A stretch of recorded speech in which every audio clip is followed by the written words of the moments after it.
At my son's wedding, just as the guests were rising and the music began to swell, our family photographer stepped beside me with his camera still raised. Without looking at me, he whispered, "I need 90 seconds. Now." My smile froze. I followed him to a quiet corner of the garden where he turned the camera screen toward me. The photo showed my daughter alone inside the VIP room, standing over a stack of papers she was never supposed to touch. Then he handed me one loose page, and everything I thought I knew about that day began to fall apart. Thank you for being here with me today. Before we begin, I'd love to hear from you. Drop a quick comment and tell me, have you ever had to make an impossible choice to protect your family? Your perspective helps others feel less alone. Just a quick note, some details in this story are fictionalized for reflection. The message is what truly matters. I woke at 6 in the morning, 2 hours before my alarm, staring at the empty space where my wife should have been, knowing this was the last day I could pretend my daughter wasn't trying to destroy me. The Atlantic stretched gray and infinite beyond the master suite windows, the same view Constance and I had watched together for 38 years. I reached for the photograph on her nightstand. My nightstand now, though I'd never moved it and touched the silver frame the way other men might cross themselves. She smiled back at me from our 30th anniversary party, radiant in emerald green, her hair swept up the way she wore it when she wanted to feel elegant. That was 4 years ago, back when laughter came easily, and she could still breathe without thinking about it. When Hayes gets married, Vernon, but she'd said, that night champagne making her bold, that's when I'll know we did something right. 2 years gone, and I still turn to tell her things that happened during the day, still saved up stories for a listener who would never hear them. I set the frame down and opened the top drawer of the mahogany nightstand. Beneath her reading glasses, which I couldn't bring myself to move, and the bookmark still holding her place in a novel she'd never finish, sat the small leather notebook. 23 days of documentation. 23 days of watching my daughter maneuver pieces into position while pretending I didn't notice. I had known for 4 weeks. This morning I had decided to let it end. The notebook pages chronicled what a stranger might dismiss as coincidence. June 2nd. Celeste asking about the Cole Family Trust Amendment timeline. June 8th, Curtis Blanchard, our family attorney for 25 years, suddenly unreachable for a week. June 15th, Dr. Upshaw calling to confirm an appointment I'd never scheduled. Each entry in my own tight handwriting, each one a small betrayal, carefully recorded. I slid the notebook into the inner pocket of my vest where it would rest against my heart all day. Some men carry photographs. I was carrying evidence. The shower ran hot enough to hurt the way I'd learned to prefer it after Constance died. Physical sensation proving I was still present, still capable of feeling something. I dressed slowly, charcoal suit, ivory shirt, the platinum cufflinks Hayes had given me last Christmas engraved with Dad in his physician's precise handwriting. In the mirror, I looked like exactly what I was supposed to be today. Vernon Lockwood, 70 years old and 3 years into widowhood. Father of the groom, retired CEO, still standing straight. What the mirror didn't show was the man who'd spent 30 years watching people reveal themselves in the space between what they said and what they meant, who'd built a commercial real estate empire by knowing when someone was bluffing and when they'd already shown their hand. Celeste thought I didn't know. That was her first miscalculation. At 7:30, I found her in the estate foyer, a vision of filial devotion in a navy gown that probably cost more than most people's cars. She spotted me descending the stairs, and her face transformed pure daughterly warmth, the smile she'd inherited from Constance along with those devastating green eyes. Dad. She crossed the marble floor in 4 strides, reaching up to straighten my already straight collar. You look distinguished. Mom would have loved this. She would have loved seeing Hayes happy. I said, letting her fuss. Celeste produced a boutonniere from seemingly nowhere white rose exactly right and pinned it to my lapel with steady hands. CFO hands. 38 years old and already running the financial operations for a Fortune 500. My daughter had always been meticulous. It was one of the things I'd been proudest of back when I thought precision and integrity went together. Dad, you just enjoy today, she said, stepping back to examine her work. I have everything handled. Everything. The emphasis on that second everything was so slight another man might have missed it. I didn't. I watched her move through the morning, like a conductor orchestrating a symphony. She corrected the florist's table arrangements with surgical precision, She intercepted the caterer with a question about timing that somehow became an instruction. She poured my coffee black, 2 sugars, exactly how I'd taken it for 50 years, and set it on the sideboard within reach. And she checked her watch. Once while adjusting the orchid centerpiece, a quick flick of her wrist. Again, while giving instructions to the catering manager, barely a glance. A third time while handing me the coffee, her eyes dropping to her wrist for perhaps half a second, before returning to my face with that perfect smile. I counted, 3 times in 10 minutes. People who check their watch that often aren't keeping track of time, they're waiting for something specific. "You've been so attentive these past weeks, sweetheart," I said, testing the waters. "Is everything all right?" Her smile never wavered. "Everything's perfect, Dad. I just want Hayes' day to be flawless." "Of course," I said, and sipped my coffee. But I'd seen it. The micro-expression before, the smile locked into place, calculation dressed up as concern. Celeste wasn't worried about Hayes' wedding. She was counting down to something else entirely. How does a father count the minutes until his daughter tries to rob him blind on his youngest son's wedding day? The same way he spent 30 years counting votes before board meetings, reading body language across negotiating tables, knowing that the most dangerous opponent is the one who thinks you're not paying attention. In the reflection of the foyer's antique mirror, I caught Celeste checking her watch again. 4 times now. Her lips moved slightly, not speaking just the ghost of numbers. She was keeping a timeline in her head, something precise enough to require constant verification. I knew what she was counting toward. I'd known since I'd gotten my own copy of the documents she thought were secret, since I'd traced the offshore account she thought was hidden, since I'd watched Curtis Blanchard's body language crack during what should have been a routine trust review. Celeste was waiting for midnight. She just didn't know I had been counting too. In 3 decades of boardroom negotiations, I had learned one thing: people who check their watch that often are waiting for something specific, usually a deadline. And what I was counting was about to walk through that garden door with a telephoto lens and the kind of evidence that ends families. I set down my coffee and smiled at my daughter. The smile I'd used in 100 acquisitions, the one that said I had no idea what was really happening. Shall we go see if your brothers are ready?" I asked. Celeste checked her watch one more time. "Absolutely, Dad," she said.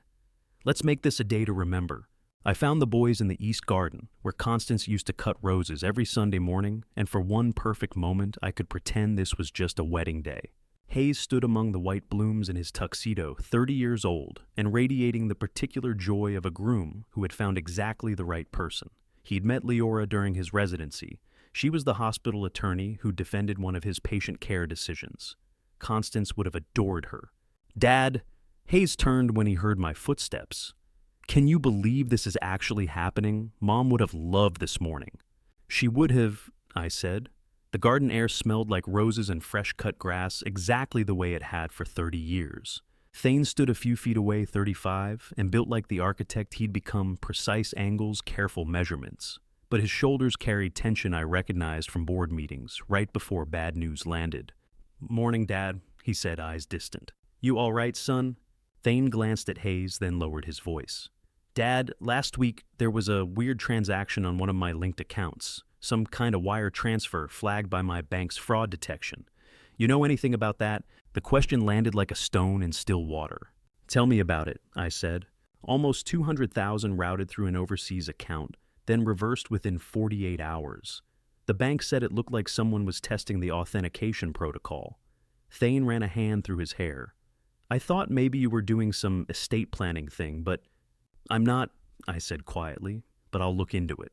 Thane had just handed me the last loose thread without knowing it. Someone had used his identity to test a transfer mechanism. In the background, Floyd Caldwell moved through the garden with his camera gear, a 65-year-old man who still carried himself like the photojournalist who'd spent 2 decades in conflict zones. He'd been photographing family events for 8 years, ever since he'd decided he was done watching people die through a viewfinder. Our eyes met for half a second. He gave me the smallest nod, the kind of signal you learn when words can get you killed. He knew, I knew, neither of us spoke. "Dad, you sure everything's okay?" Hayes asked. "You look—" "I'm fine. Just thinking about your mother." I paused. "She planted these roses the year you were born, you know. Her hands in the soil every weekend until the cancer made it impossible to kneel." Hayes' expression softened. "I remember. I was 12, maybe 13. She'd sit in that chair and tell me which ones to deadhead. She was very specific about deadheading, I said, and we both smiled. Floyd appeared at my elbow, then moving fast and quiet. No preamble. "Vernon," he said, low and urgent. "I need 90 seconds. Now." I followed him to the secluded corner where the garden wall created a blind spot from the house. "I was setting up for candid shots," he said. "Used the telephoto to catch Celeste through the VIP room window about 20 minutes ago. Her expression, it wasn't a sister at her brother's wedding. It was predatory." He pulled out his camera, clicked through the display. The image showed Celeste at the antique desk papers, spread before her pen in hand. Her face was caught in profile, focused, calculating, hungry. She was signing something. Thick document, maybe 10-12 pages. Then she stepped outside for a phone call. Left the door ajar for 30 seconds. I looked at him. "You went inside." "Old habits." He didn't apologize. "Found this under the table. Looks like a page that missed the stack." He handed me a single sheet of paper. The header read, "Durable Power of Attorney in Revernon William Lockwood Principal." My hands went cold.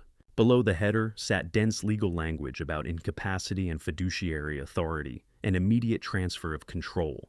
But what stopped my breath was the attachment stapled to the corner, a psychiatric evaluation form describing moderate cognitive decline, impaired financial judgment, episodes of confusion regarding recent events. At the bottom, in familiar handwriting, Dr. Quincy Upshaw, M.D., dated 4 days ago.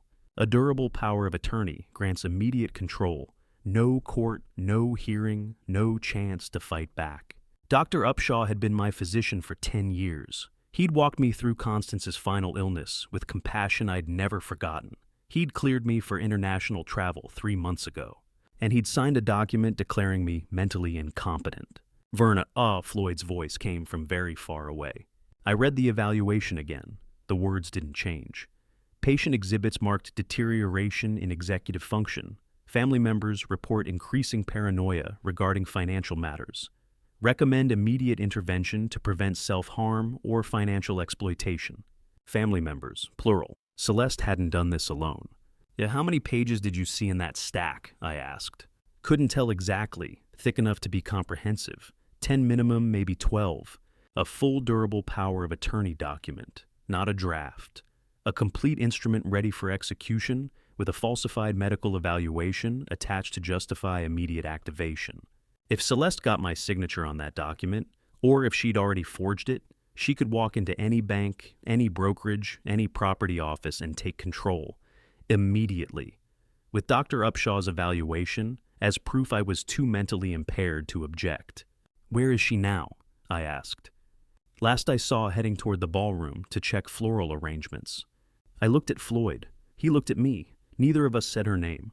My own doctor, the man I'd trusted with my health for a decade. His signature was right there declaring me unfit to manage my own life. But we both knew exactly where I needed to go, next down into the dark, past the kitchen, past the hallway, where Hayes' childhood photos still hung down to the wine cellar, where Celeste thought her secrets were safe. I told Floyd to stay visible and keep shooting. Then I went downstairs past the kitchen, where caterers were plating hors d'oeuvres, past the hallway where Hayes' childhood photos still hung down, into the dark where my daughter had hidden the truth behind my favorite vintage.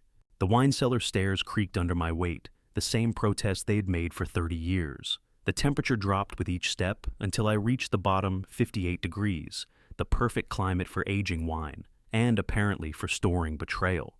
The air smelled of oak barrels and old stone, familiar and foreign, all at once. Floyd had sent me an encrypted message 10 minutes ago, 3 words and a number, behind 87, center. The 1987 rack stood against the north wall. Bottles arranged in perfect rows, the way Constance had insisted they should be. That was the year we'd bought this place, the summer she was pregnant with Celeste. The summer we'd stood on the bluff, and she'd said, "Our children will grow up with the ocean." I pulled bottles from the center section, Bordeaux, mostly some of them worth more than most people's cars. Behind the third row, my fingers touched something that wasn't glass. A manila envelope sealed with tape wedged into the gap between the rack and the stone wall. My hands were steady when I opened it. 30 years of board meetings had taught me how to stay calm when everything was breaking. The document inside ran 12 pages. Durable power of attorney in the matter of Vernon William Lockwood. each page dense with legal language, each clause more devastating than the last. I read standing in the cold dark, my breath visible in the dim light from the single bulb overhead. Page 1. Grant of authority to Celeste Marie Lockwood as appointed agent effective immediately upon principal's incapacity as determined by attached medical evaluation. Page 3. Explicit authorization to liquidate all trust assets without prior notice or consent. Page 5. Authority to transfer equity holdings in their entirety to designated offshore entities. Page 7. Power to assign, sell, or license all 12 pharmaceutical patents held by the Cole Family Trust. Page 12. Binding arbitration clause requiring all disputes to be resolved in the Cayman Islands under Cayman law. $280 million. 12 patents that generated $40 million in annual licensing revenue. The New York commercial properties. The Montana ranch where Constance and I had celebrated our 25th anniversary. All of it transferable with a single signature, mine. Except I'd never signed this document. The signature line at the bottom of page 12 sat empty waiting. 2 witness signatures already appeared above the principal line, Curtis Blanchard, and a notary stamp. I didn't recognize Edna's arrangement, no doubt. Under New York law, ADPOA required only my signature to become fully executable. Every other formality was already in place. But Celeste had already obtained everything else she needed, the falsified psychiatric evaluation from Dr. Upshaw declaring me mentally incompetent, the legal framework to execute the transfer of the offshore accounts to receive the funds. All she lacked was my signature, and based on the midnight deadline she kept checking, she had a plan for that too. 1987. The summer, Constance was pregnant with Celeste, the summer we stood on this property for the first time, and she said, "Our children will grow up with the ocean." I folded the document carefully and slid it back into the envelope. Then I pulled out my phone. Dr. Quincy Upshaw answered on the first ring. His voice sounded like he'd aged a decade since our last appointment. "Vernon." "Quincy," I said quietly. "I got your email. I needed to hear your voice before I acted on it." Silence on the line. Then a sound that might have been a sob or might have been a cough. "I'm sorry," he said. "God, Vernon, I'm so sorry." "Tell me what happened." He took a shaking breath. 6 weeks ago. She came to my office after hours, walked right past my receptionist like she owned the place. She had $80,000 in cash in a briefcase and a file folder with documentation of a prescription error I made in 2019. Patient recovered fine, no harm done, but I'd transposed 2 dosages in the electronic system. A mistake, just a mistake. She threatened to report it. She said she'd file a malpractice complaint contact, the patient's family leak it to the medical board and the press. She said I'd lose everything I'd spent 40 years building. His voice cracked. And then she showed me the psychiatric evaluation form and said all I had to do was sign it. Just one signature, just confirm what her observations had already documented. "You signed it." I signed it. He was crying now, not hiding it. I took the money and signed the form, and I've been sick about it every day since. I couldn't sleep. I couldn't look at myself. 2 days ago, I sent you everything the encrypted email, with the audio recordings of her threats, the photos of the cash, my own confession. "I got it," I said. "And this morning I called the New York State Medical Board and self-reported the whole thing. My license is suspended pending investigation. I'll almost certainly lose it permanently." He paused. "But I'm prepared to testify. I'll give you everything depositions, court testimony, whatever you need."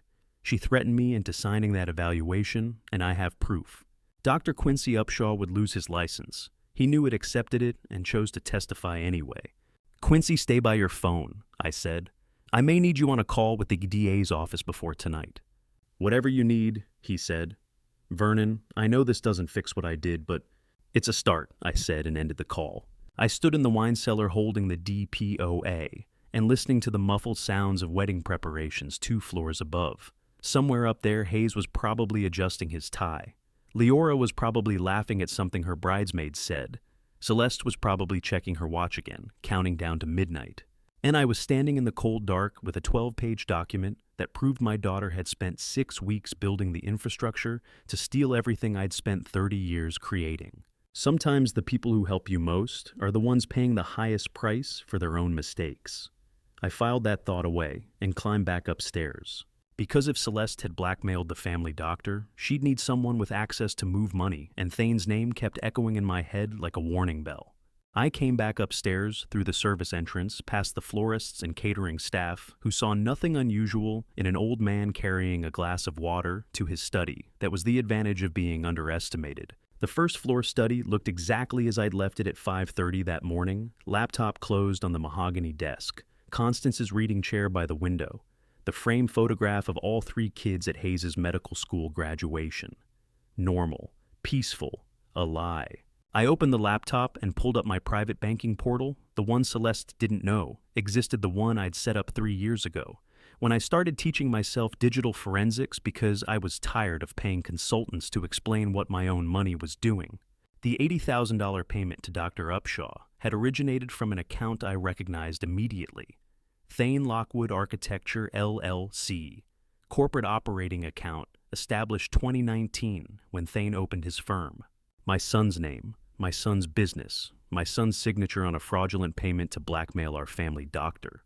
Except Thane had mentioned the strange transaction this morning in the garden, confused, concerned, completely unaware, which meant someone else had accessed his account. I dug deeper. The wire authorization showed dual signature approval, one from Thane's business manager, one from an account holder listed as V. Lockwood Family Trust Oversight. Family Trust Oversight. An authority I'd granted Celeste 7 years ago when she'd taken over CFO duties, a co-signatory role on certain family accounts, to streamline estate management. I'd meant to revoke it when I retired. I'd forgotten. She hadn't. Celeste had used an old administrative authority coupled with Thane's corporate account to create a paper trail that pointed directly at her brother. When this conspiracy unraveled, when authorities started following the money, the first name they'd find would be Thane's. She wasn't just stealing from me. She was burning down her brother's life to cover the smoke. A knock at the study door. Floyd entered without waiting for permission, the way he'd been doing for 8 years. "I've found something," he said, pulling out his camera. "Been reviewing overnight surveillance shots. Look at this." He clicked through to an image time-stamped 11:04 p.m. the previous night. The study. This study. The desk lamp on my laptop open, and Celeste sitting in my chair with her back to the window. Fingers on the keyboard face illuminated by the screen's glow.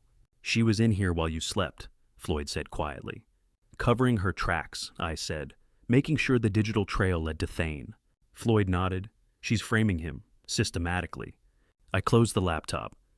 "I need to see what else she's planning. Real time." "North Terrace," Floyd said. "I can set you up with the telephoto. VIP room has a clear sightline from there." 5 minutes later, I stood on the North Terrace with Floyd's camera mounted on a tripod, the telephoto lens dialed to maximum magnification. Floyd handed me his iPad already running a lip-reading application he'd used in conflict zones when audio surveillance wasn't possible. "Point the camera, let the app do the work," he explained. "It's not perfect, but it catches most of it." Through the lens, the second-floor VIP room jumped into sharp focus. Celeste stood near the window, arms crossed, face animated with argument. Across from her, a man I'd known for 25 years. Curtis Blanchard, 62 years old, our family trust attorney since before Hayes was born. The man who'd drafted Constance's will with tears in his eyes because he'd loved her too. The man who'd held our youngest son at his christening and told me I was blessed. Now he stood in that room shaking his head while Celeste spoke. I watched the iPad screen as the app processed her lip movements, rendering text in real time. "Thane has no idea. The transfer looks clean." Curtis's response came slower, the app struggling with the angle. "This is wrong. I can't." Celeste stepped closer, and even without audio, I could see the shift in her body language, predatory, threatening. More text appeared. "You signed the papers. You're already complicit. If this falls apart, you go down with me." Curtis shook his head again. Not a refusal, not disagreement, submission. How do you hold a man accountable when you can see with your own eyes that he's drowning? "He doesn't want to be there," Floyd said, watching over my shoulder. "No," I agreed. "He doesn't." Curtis pointed toward the door, a gesture that looked like dismissal, but read as desperation. Celeste said something else the app couldn't catch, then walked out, leaving Curtis alone in the frame. For perhaps 10 seconds he stood motionless. Then he sat down heavily in the chair by the window and put his head in his hands. "That's not conspiracy," Floyd said. "That's coercion, which means he can be turned." I thought about Curtis Blanchard's history with our family. He'd managed Constance's estate with meticulous care. He'd advised me on every major trust decision for 2 decades. He'd sent flowers on the anniversary of her death last year with a handwritten note that said, "Still miss her." Whatever Celeste had on him, whatever leverage she was using, Curtis Blanchard was not in that room by choice. "What's his weak spot?" Floyd asked. "I don't know yet," I said, "but I will." Through the telephoto lens, I watched Curtis stand up, straighten his tie, and walk toward the door with the posture of a man heading to his own execution. Whatever Celeste had threatened him with, it was powerful enough to make a man with 25 years of ethical practice sign documents he knew were fraudulent. But coercion has a breaking point. Everyone does. You just have to find the right pressure. Curtis Blanchard had drafted Constance's will. He'd been at our wedding. He'd held Hayes at his christening. And now he was in that room doing something he clearly did not want to do. That made him useful. But if Curtis was being forced, I needed to know exactly what leverage Celeste held over him before I could make him choose me instead. And I needed to clear Thane's name before my son became collateral damage in his sister's war. I handed the camera back to Floyd. "Find out everything you can about Curtis Blanchard's life in the last 6 months. Financial troubles, professional complaints, personal scandals, anything Celeste could use." "Already on it," Floyd said. I looked back through the window.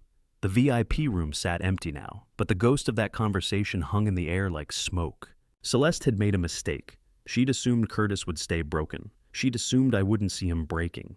She was wrong on both counts. Floyd brought Thane to my study at 10:30, and my son walked in wearing his groomsman's tie loose at the collar, looking like a man who hadn't slept enough and was trying not to show it. "Dad." His eyes moved from me to Floyd, standing just inside the door. "Floyd said you needed to see me. Is everything okay?" I closed the study door and turned the lock. The sound of the bolt sliding home made Thane's shoulders tense. "Sit," I said, gesturing to the chair across from my desk. He sat. Floyd positioned himself by the door, arms crossed silent. I turned my laptop screen toward Thane and pulled up the wire transfer record I'd been studying for the past 40 minutes.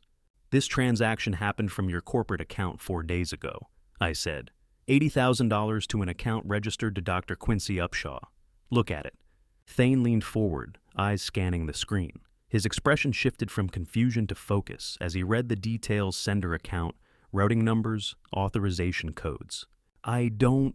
He stopped, pulled out his phone, opened his banking app. His thumbs moved fast, navigating to his architecture firm's corporate account. He scrolled through the transaction history once, then again, then a third time. "It's not here," he said quietly. "My account shows nothing. The balance is correct, no irregular transfers, nothing flagged." "Because she used back-end corporate authorization," I said. "The kind you don't see unless you're looking at the bank's server logs, not your app interface." Thane's face went deathly pale. Then, as understanding hit a deep crimson, flooded his neck and cheeks. His fists clenched on the armrests. "She used my name," he said, voice tight and controlled. "She's setting me up to take the fall for this." "Yes." "How much of this did you know?" "It's 4 weeks," I said. "I've known something was wrong for 4 weeks. I've had proof for about 3 hours." Thane's jaw worked. I watched him process the information, watch the architect's mind that had designed buildings across 3 continents, calculate angles and load-bearing points in a completely different kind of structure. "Why didn't you tell me sooner?"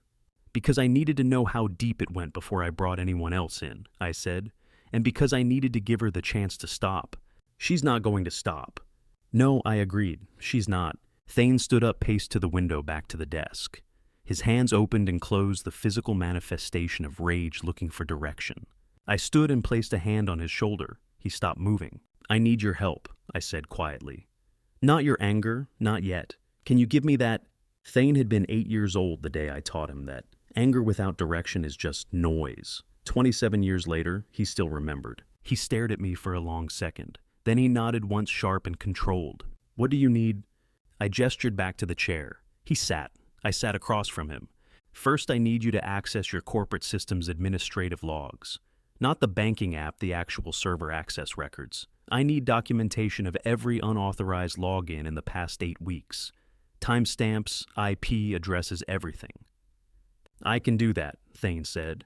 "My IT manager can pull those within an hour." "Do it yourself," I said. "Don't involve anyone else yet. Can you access the back end directly?" Yes, I have root credentials. Good. Second, I need you to gain control of the ballroom's multimedia presentation system. The projector audio, everything. I assume Celeste has the vendor's contact information. Ich besees en amorix, Melissa. She's been coordinating with the AV company all week, Thane confirmed. I can call them, say there's been a change in the presentation schedule. They'll give me admin access. I'm listed as secondary contact on the contract. Call them before noon, I said. Tell them the estate owner has authorized a schedule change. I'll send written confirmation to their contact email right now. I typed 3 lines on my phone, property owner authorization, my signature, my direct number for verification, and sent it before Thane finished dialing. Thane pulled out his phone, made a note. His hands were steady now, the rage channeled into something useful. Anything else? Yes. When you pull those corporate access logs, I need you to trace every financial transaction that touched your account in the past 60 days. Not just the Upshaw payment, everything. If Celeste used your credentials once, she may have used them multiple times. That looking for a pattern, Thane said. Exactly. He nodded. What are you not telling me? I hesitated. This isn't just about stealing money. She's framed you as the financial architect of the entire conspiracy. If this falls apart before I can document her involvement, the evidence trail leads directly to your name on multiple fronts. This is what Celeste had calculated on, that I would protect one child by sacrificing the other. Thane absorbed this without visible reaction. How bad? Bad enough that you'd need a very good attorney and probably lose your professional license while the investigation played out. And Hayes doesn't know, I said. And he won't, not today. Not on his wedding day unless it becomes absolutely unavoidable. Thane looked at Floyd, then back at me. You have a plan. I'm building one, I said, piece by piece. When do we move? Tonight, after the ceremony during the reception. Celeste is working toward a midnight deadline. I intend to make sure she never reaches it. Thane stood. I'll have the logs within 2 hours. Multimedia control by noon. Is there anything else? I looked at my son, 35 years old, carrying the weight of his sister's betrayal with the same precision he'd carry structural calculations for a 50-story building. No questions about what happens after tonight, I asked. You'll tell me when I need to know? Thane said. Right now you need data and access. I can provide both. He didn't ask me how long I'd known. He didn't ask me why I hadn't told him sooner. He just said, what do you need? That's the thing about Thane, he's always been the steady one. I just never told him often enough. Floyd unlocked the door. Thane walked out without looking back, already pulling up his phone to start the work. I sat down at my desk and pulled the small leather notebook from my vest pocket. 23 days of documentation, 23 days of watching my daughter build a conspiracy. But underneath the notebook, pressed against my heart since 6 this morning, was the envelope I'd been avoiding. Constance's handwriting on the outside, open when you know what you have to do. I'd known since the wine cellar. I'd known since Dr. Upshaw's confession. I'd known since I saw Thane's name on that wire transfer. And what I needed next was to understand exactly how deep this conspiracy ran, which meant I needed to open the one envelope I'd been carrying over my heart since this morning. The 3 of us convened in my study at 10:45, the door locked and wedding preparations continuing outside our crisis. Inside, we were building a different kind of architecture entirely. Thane spread his laptop across the desk alongside Floyd's camera and my own documentation. The room felt smaller with purpose filling it. Corporate server access logs, Thane said, pulling up a spreadsheet. I pulled everything from the past 90 days. Look at this pattern. He turned the screen toward me. Highlighted rows showed 14 separate accesses to the master trust document repository, all outside business hours, all between midnight and 3 in the morning, all authenticated under Thane's administrative credentials. 14 times, Thane said, voice tight. She accessed the trust files 14 times. Every single entry is unauthorized. And she was meticulous, never the same night of the week, never a predictable interval. Someone taught her how to avoid triggering automated alerts. What was she accessing specifically? I asked. Patent assignment documents, real estate transfer protocols, the trust amendment process flowcharts. He scrolled through the log.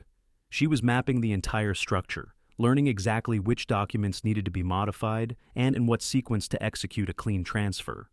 Floyd set his phone on the desk screen up. I reached out to a contact at the AP who still covers white-collar crime. He made some calls. Apparently, there's been quiet talk in Curtis Blanchard's law office for the past 2 months. Paralegal overtime, unusual document prep for a client who insisted on meeting only after hours. 8 weeks, I said. At minimum, Floyd confirmed. This wasn't improvised. The DPOA was professionally drafted, reviewed, refined. We're looking at a 2-month operation involving legal counsel's financial planning, systematic document theft. 8 weeks of planning deserved a response that took at least as long. But I'd given myself 4, and midnight was coming, whether I was ready or not. Thane picked up his phone. "I'm calling Priscilla Norwood." Priscilla Norwood was my personal attorney at Sullivan and Cromwell, 52 years old, and sharp enough to have made partner before 40. I'd retained her 3 years ago, specifically because she specialized in estate defense and elder financial abuse. Constance had insisted, saying, we needed someone who understood how families destroy each other over money. Thane put the call on speaker. Priscilla answered on the second ring. "Thane Lockwood," she said, recognizing the number. "This is unexpected. Everything all right?" "No," Thane said. "We have a situation. Elder financial abuse, wire fraud, identity theft. My father may need you before midnight tonight." Pause. When Priscilla spoke again, her voice had shifted from cordial to tactical. "Is Vernon safe right now?" "Yes," Thane said. "But his daughter has been building a durable power of attorney conspiracy for 8 weeks. We have documentation of unauthorized system access, falsified psychiatric evaluations, and fraudulent wire transfers using my corporate credentials." "Yeah, how much are we talking about?" "Everything," I said, leaning toward the phone. "The entire trust. She's planning to execute tonight."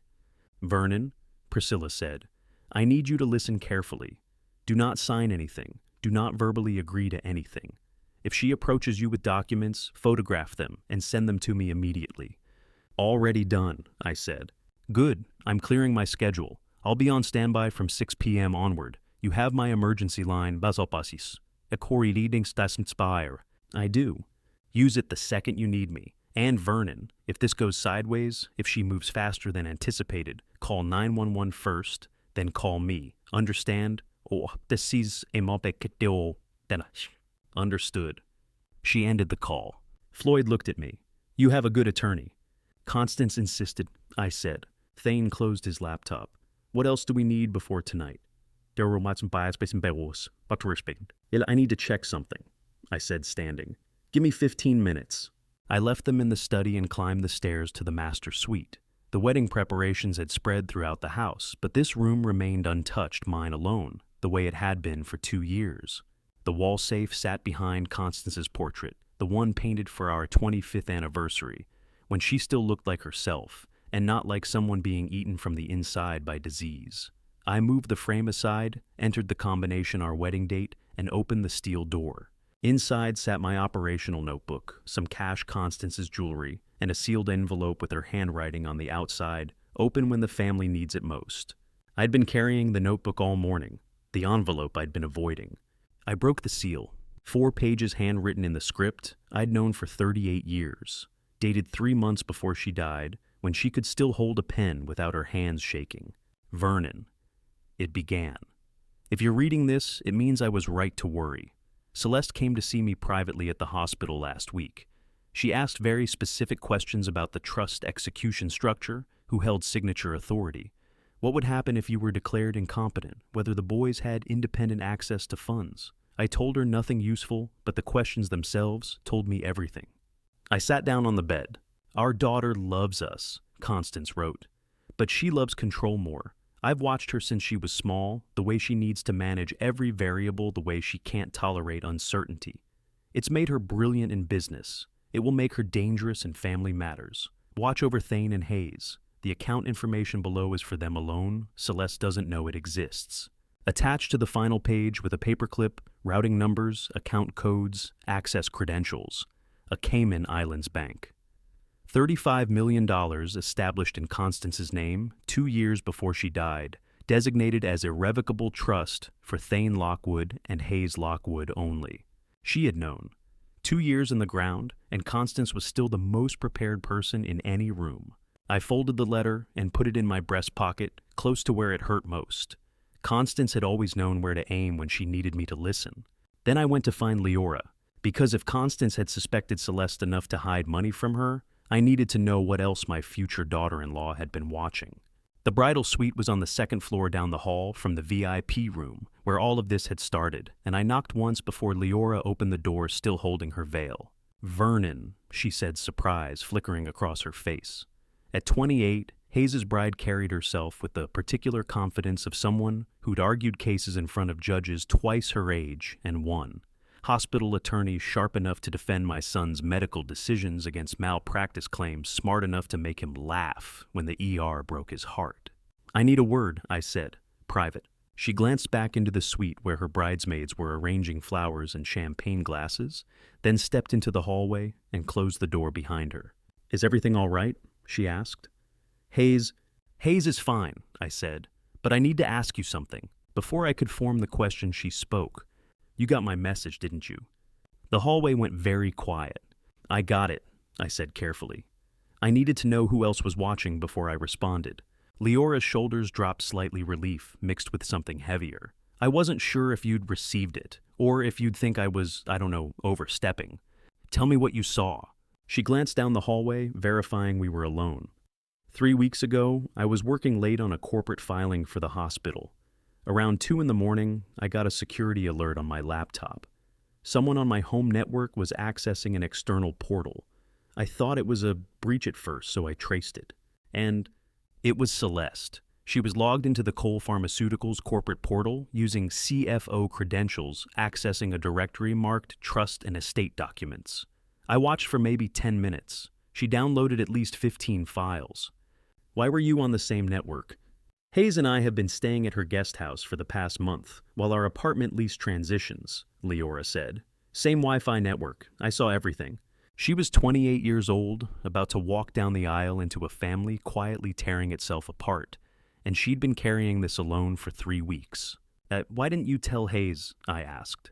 "Because it's his wedding week," she said simply. And because I couldn't verify what she was doing, just that she was doing something at 2 a.m. that looked wrong.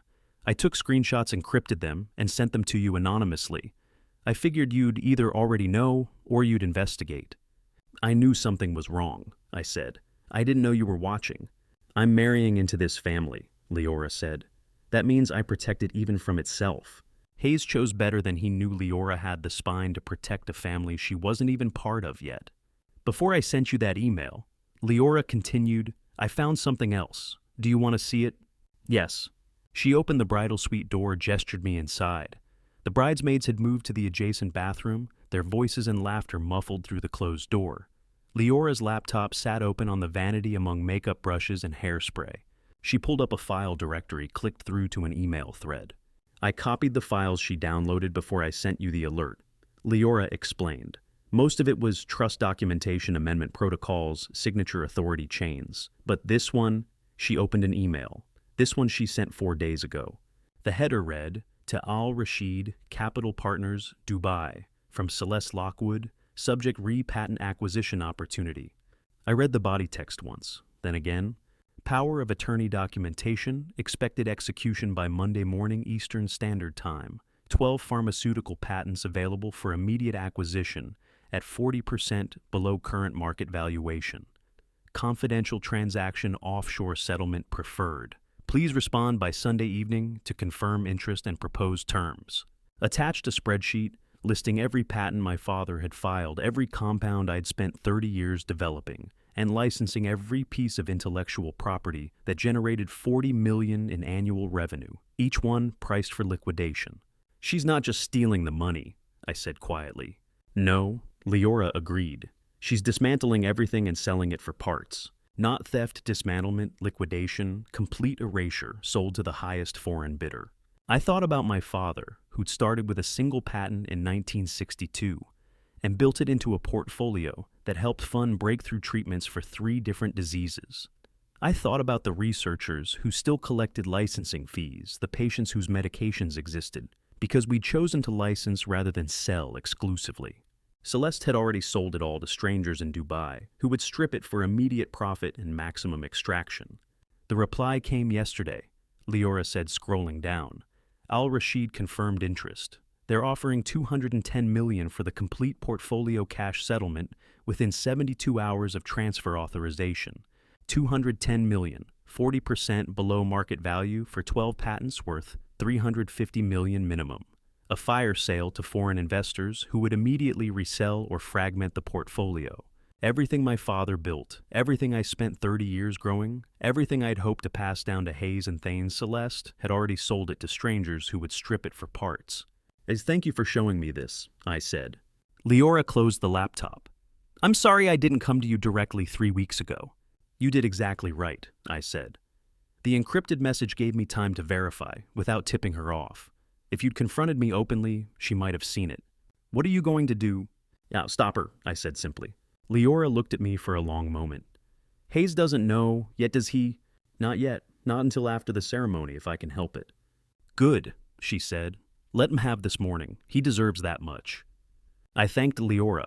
I closed the door quietly behind me. I was done hoping I was wrong, and if she was selling my life's work to Dubai, I needed legal clarity on exactly how to stop her, which meant calling the one person who could tell me if I still had any moves left.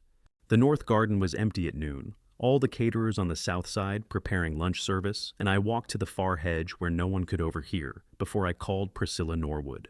She answered on the first ring. Vernon, what do you have? Everything, I said, the complete picture. I briefed her standing behind the dense hedge-line phone pressed to my ear, laying out the conspiracy piece by piece, the falsified psychiatric evaluation, Dr. Upshaw's blackmail confession, Thane's forged wire transfer signature, Curtis Blanchard's visible coercion, the Dubai patent sale offer for $210 million. Priscilla listened without interrupting. When I finished, silence stretched for perhaps 5 seconds. How much time until her deadline? She asked. Midnight, 12 hours. And she needs your signature on the DPOA to execute any of this. According to what Floyd found, yes. The document requires my voluntary signature to activate. Then here's what you need to understand, Priscilla said, her voice shifting into the mode I recognized from depositions.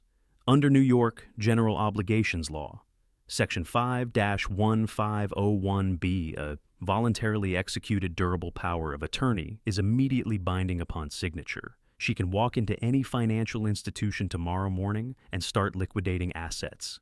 My hand tightened on the phone. But, Priscilla continued, she cannot force you through court proceedings within 24 hours. An Article 81 guardianship petition requires a hearing. An ex parte emergency order is virtually impossible to obtain. By midnight, she'd need to prove imminent harm and get a judge to sign off, which won't happen on a Saturday night with the evidence she has. So her entire plan depends on making me sign willingly. Exactly, which means her leverage is psychological, not legal. She's going to threaten, you manipulate you, possibly try to coerce you with the falsified medical evaluation. But she cannot legally compel your signature. I thought about the DPOA hidden in the wine cellar, the midnight deadline Celeste kept checking, the careful staging of this entire wedding day as cover. Let her come to you, Priscilla said. 4 words, Vernon. Don't confront her. Don't tip your hand. Let her make the approach. Let her deliver the threats, and if you can get it on camera, elder financial abuse, attempted grand larceny, conspiracy to commit fraud. I can file a motion to void the DPOA immediately and have her in handcuffs before sunrise. 30 years of hostile takeover bids had taught me one truth. The person who needs the deal always loses. One more thing, Priscilla said. I pulled the offshore account records Blanchard forwarded. Al Rashid's wire transfer window closes at midnight Eastern Standard Time on Sundays. Miss that window, and the Dubai deal collapses entirely. She loses her buyer and her only exit from $47 million in debt. That's why it has to be tonight. She needs my signature, I said slowly. I don't need to give it. Now you're thinking like a lawyer, Priscilla said. I'm going to prepare trust amendment documents naming Thane and Hayes as sole beneficiaries with an independent trustee. I'll have a notary on standby. The second this goes south, you call me and we execute a new trust structure that writes Celeste out entirely. Understand? Om die bisik unbi despamd.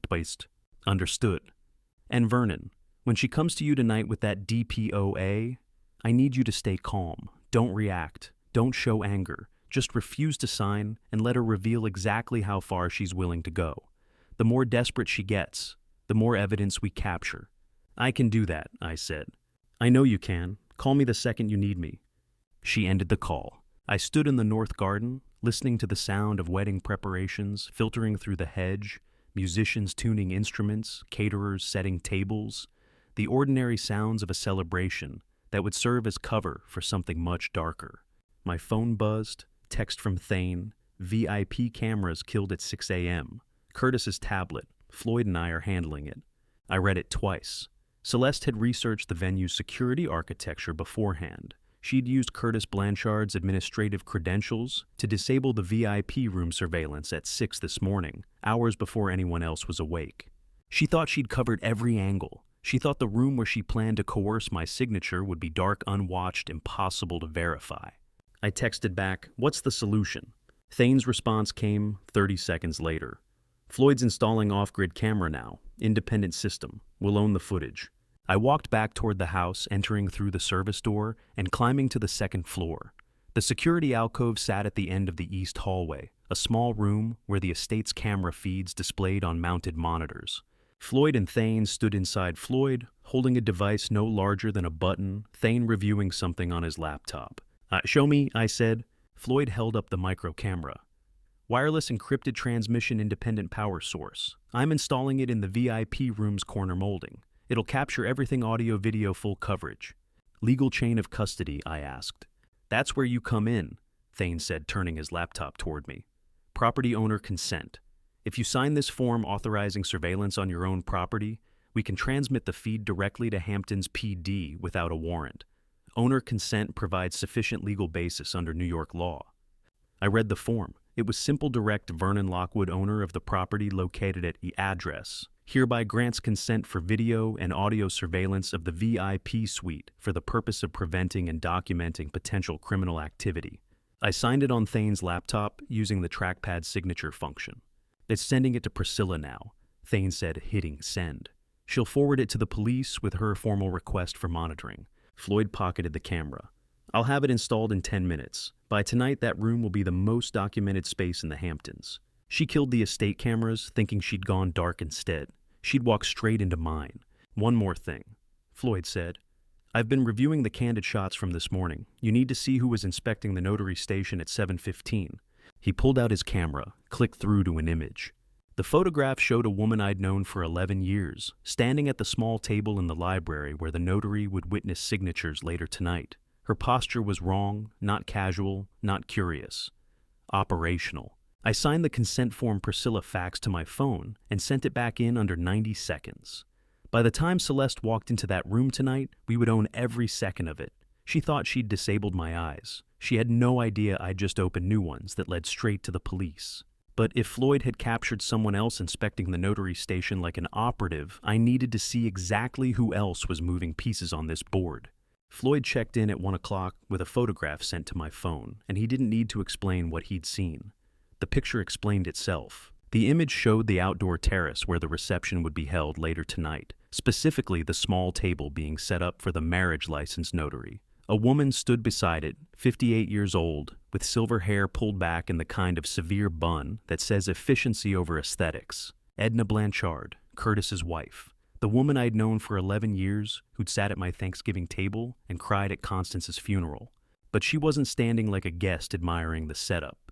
She was inspecting it with operational precision, one hand touching a pen to test its placement, her eyes tracking the document layout angles, her posture suggesting she was charting sightlines of the room the way a general charts a battlefield. I zoomed in on the photo. Edna's expression was focused, clinical, utterly devoid of the warmth I'd seen at family gatherings. This was someone closing a deal. 20 years as a high-tier investment banker, structuring complex mergers and acquisitions. Edna Blanchard could dismantle a corporate entity in her sleep, strip it for parts, and restructure the remains before lunch. She'd retired 3 years ago with enough money to never work again, supposedly to travel and enjoy life with Curtis. Celeste is the executor, I thought. Edna is the architect. Everything clicked into sharper focus. The professional legal drafting of the DPOA, the sophisticated offshore account structures in the Dubai email, the systematic timing of every piece. This wasn't Celeste improvising out of desperation.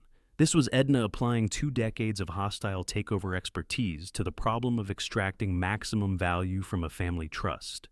Edna Blanchard had sat at my Thanksgiving table 11 years running, cried at Constance's funeral, and now she was inspecting my son's wedding venue like she was closing a hostile acquisition. I texted Floyd back, "Keep her in frame whenever possible. Don't approach." His response came immediately, "Understood." I pocketed my phone and climbed to the 3rd floor where the groomsmen were supposed to be getting ready. The suite door stood ajar. Inside, Hayes was somewhere else, probably with Leora, but Thane sat on the edge of a chair with the posture of a man who'd been holding something in too long. "If Thane," I said. He looked up. His face was pale drawn. "Can we talk?" he asked. "That's why I'm here." I closed the door and sat in the chair across from him. For perhaps 10 seconds, neither of us spoke. "There's something I didn't tell you this morning," Thane said finally, "about Celeste." "Tell me now." He took a breath. 4 months ago, she came to me privately. Said she had temporary cash flow issues, something about a deal that fell through, and she needed bridge financing until her next quarterly bonus came through. She asked to borrow money. "How much?" $200,000, Thane said quietly. "My entire savings from the architecture practice. Everything I'd built over the past 6 years. I kept my expression neutral, and you gave it to her. She's my sister," he said, as if that explained everything. Maybe it did. "I didn't tell you because I didn't want to create family drama. She said it would be repaid in 60 days, 90 maximum. She gave me a promissory note, which she defaulted on. Completely. After 90 days, I started asking. She stopped returning my calls. When I did reach her, she said the deal had fallen through worse than expected, and she needed more time. Then she stopped responding entirely." He looked at me. "That's why I was so shaken when you showed me the wire transfer this morning. She'd already taken everything I had, and then she used my name to steal more." I placed a hand on his shoulder. "Thane, it was never your job to protect her from the consequences of what she chose to do. I should have told you sooner. You're telling me now. That's what matters." But I was calculating. 200,000 from Thane, 80,000 to blackmail Dr. Upshaw, 210 million from the Dubai patent sale, and underneath it all, the reason for this entire desperate gambit. $47 million in total debt, with creditors filing a massive lawsuit Monday morning. I'd found that detail buried in the financial records Leora had sent me. Loan documents, margin calls, leverage positions that had collapsed. Celeste had been playing with money she didn't have, making bets that failed, and when the bills came due, she'd turn to the only asset large enough to cover it: the family trust. $47 million is the kind of hole where you stop looking for ladders and start calculating how many people you can pull down with you.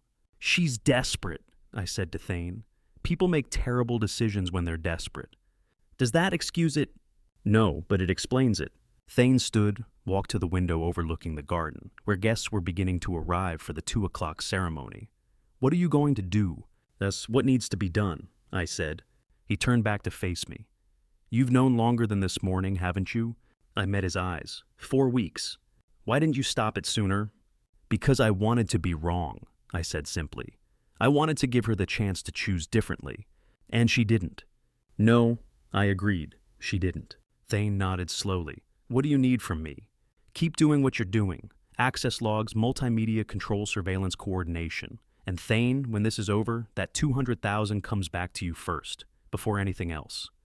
"I don't care about the money anymore," he said. "I know, but you're getting it back anyway." I left him in the groomsmen's suite and walked back downstairs. The wedding ceremony would start in less than an hour. Guests were arriving, musicians were warming up. Everything looked perfect. She had taken Thane's life savings, she had forged his signature, and still it wasn't enough.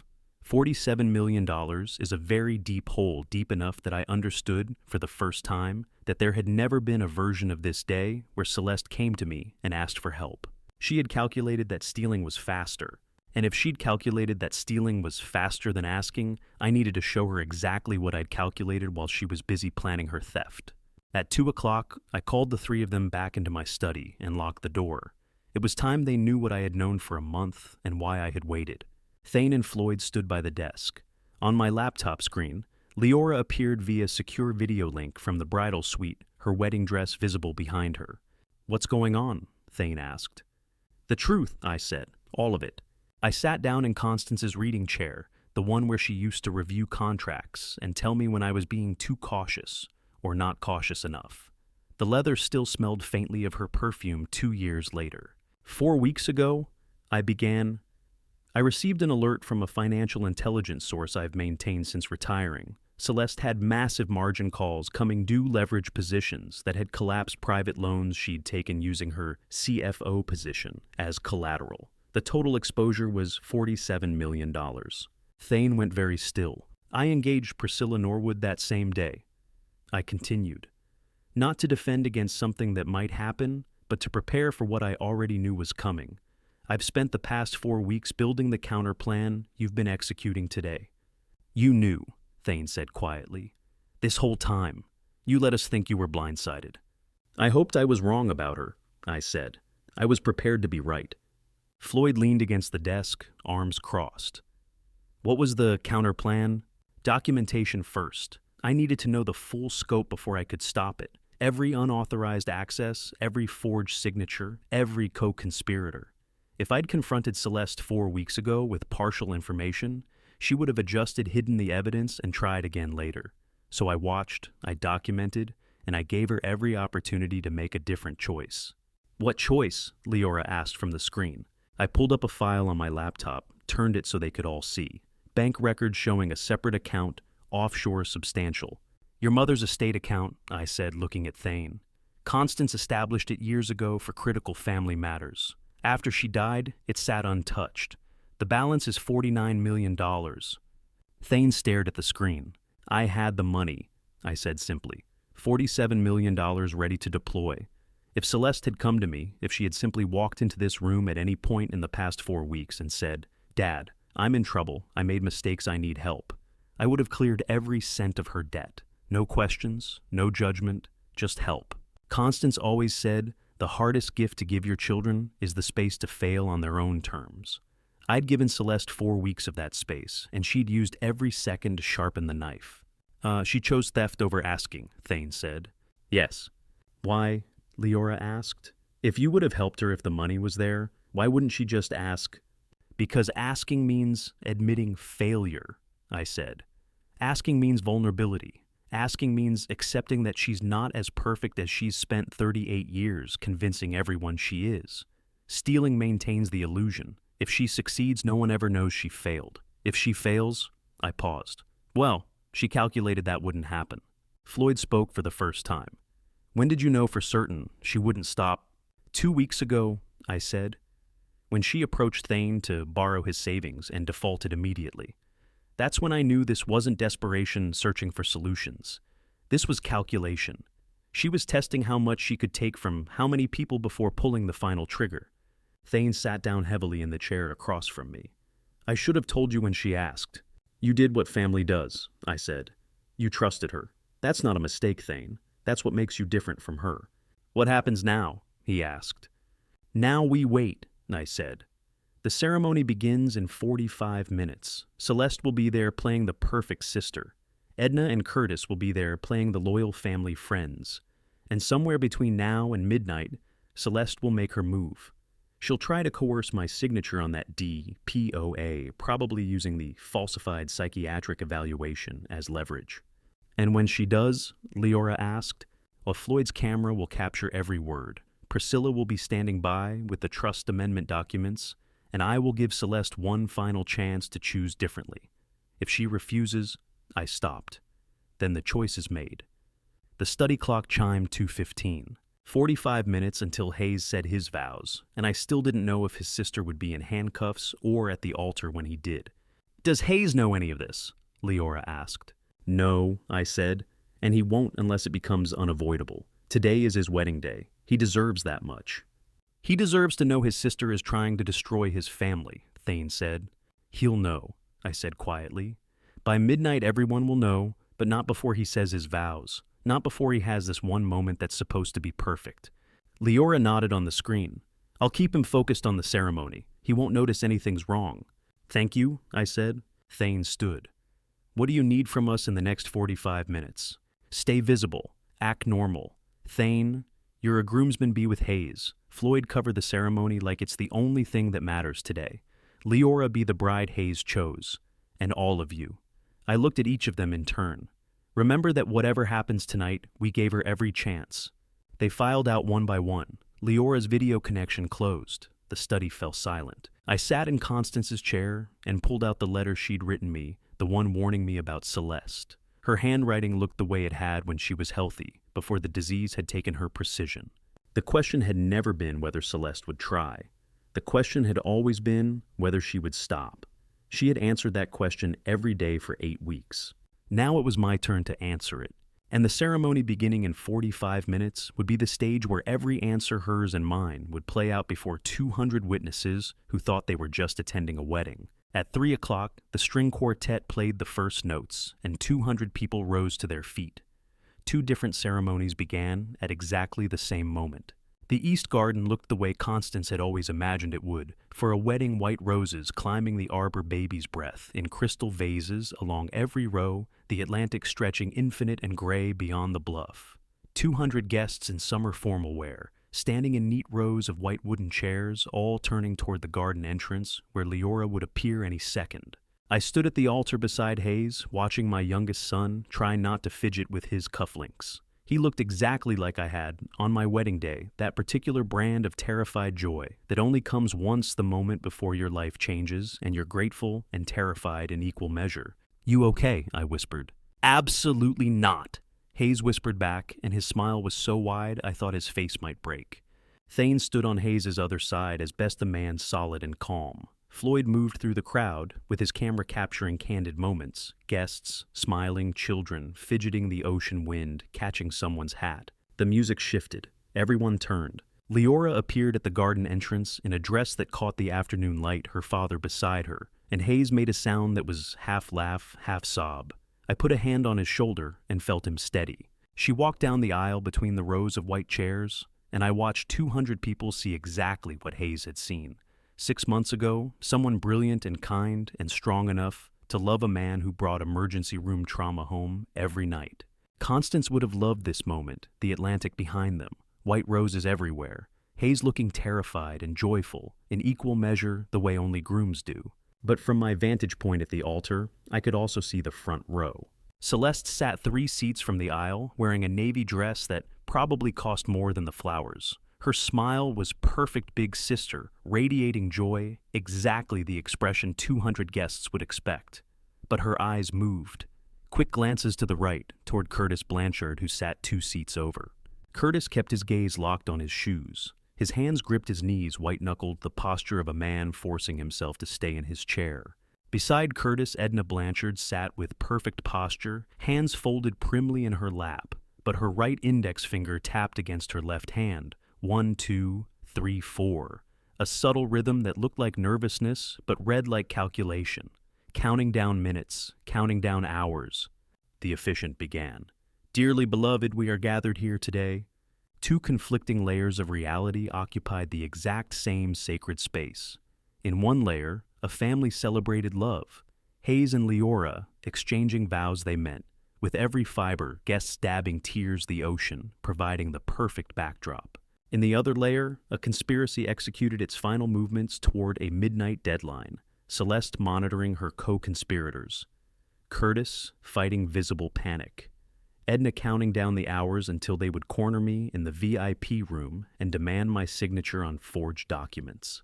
"I, Hayes, take you, Leora, to be my wife." My son said, his voice clear and strong, despite the tears streaming down his face. 2 rows away, Celeste's smile never faltered, but her eyes flicked to her watch. Quick, practiced, checking the time. 5 hours to midnight. "I promise to love you." Leora said, her hands holding Hayes's, "to stand beside you, to build a life with you from this day forward." I felt my throat tighten. This was real. This was genuine.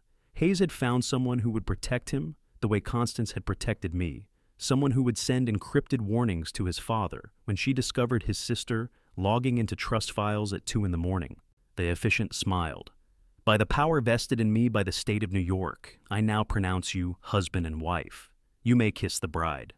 Hayes kissed Leora like they were the only 2 people in the world, and 200 guests erupted in applause and cheers. Floyd's camera shutter clicked rapid fire. Thane clapped Hayes on the shoulder, grinning. I applauded with everyone else watching my son and his new wife turn to face the crowd, both of them beaming.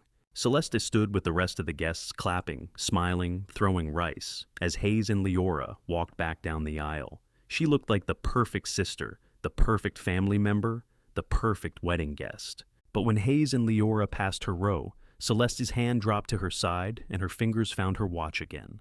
Another quick check, another calculation. Edna leaned toward Curtis, whispered something. Curtis's face went a shade paler. Love and betrayal, vows and conspiracies, joy and dread, all occupying the same 60 feet of sacred ground, separated only by 2 rows of white wooden chairs. The ceremony ended, guests began filing toward the cocktail terrace. Hayes and Leora disappeared with the photographer for formal portraits. Thane caught my eye across the crowd, gave me the smallest nod. Everything was proceeding exactly as planned. Both ceremonies, the wedding and the counter-operation, moving forward in perfect parallel.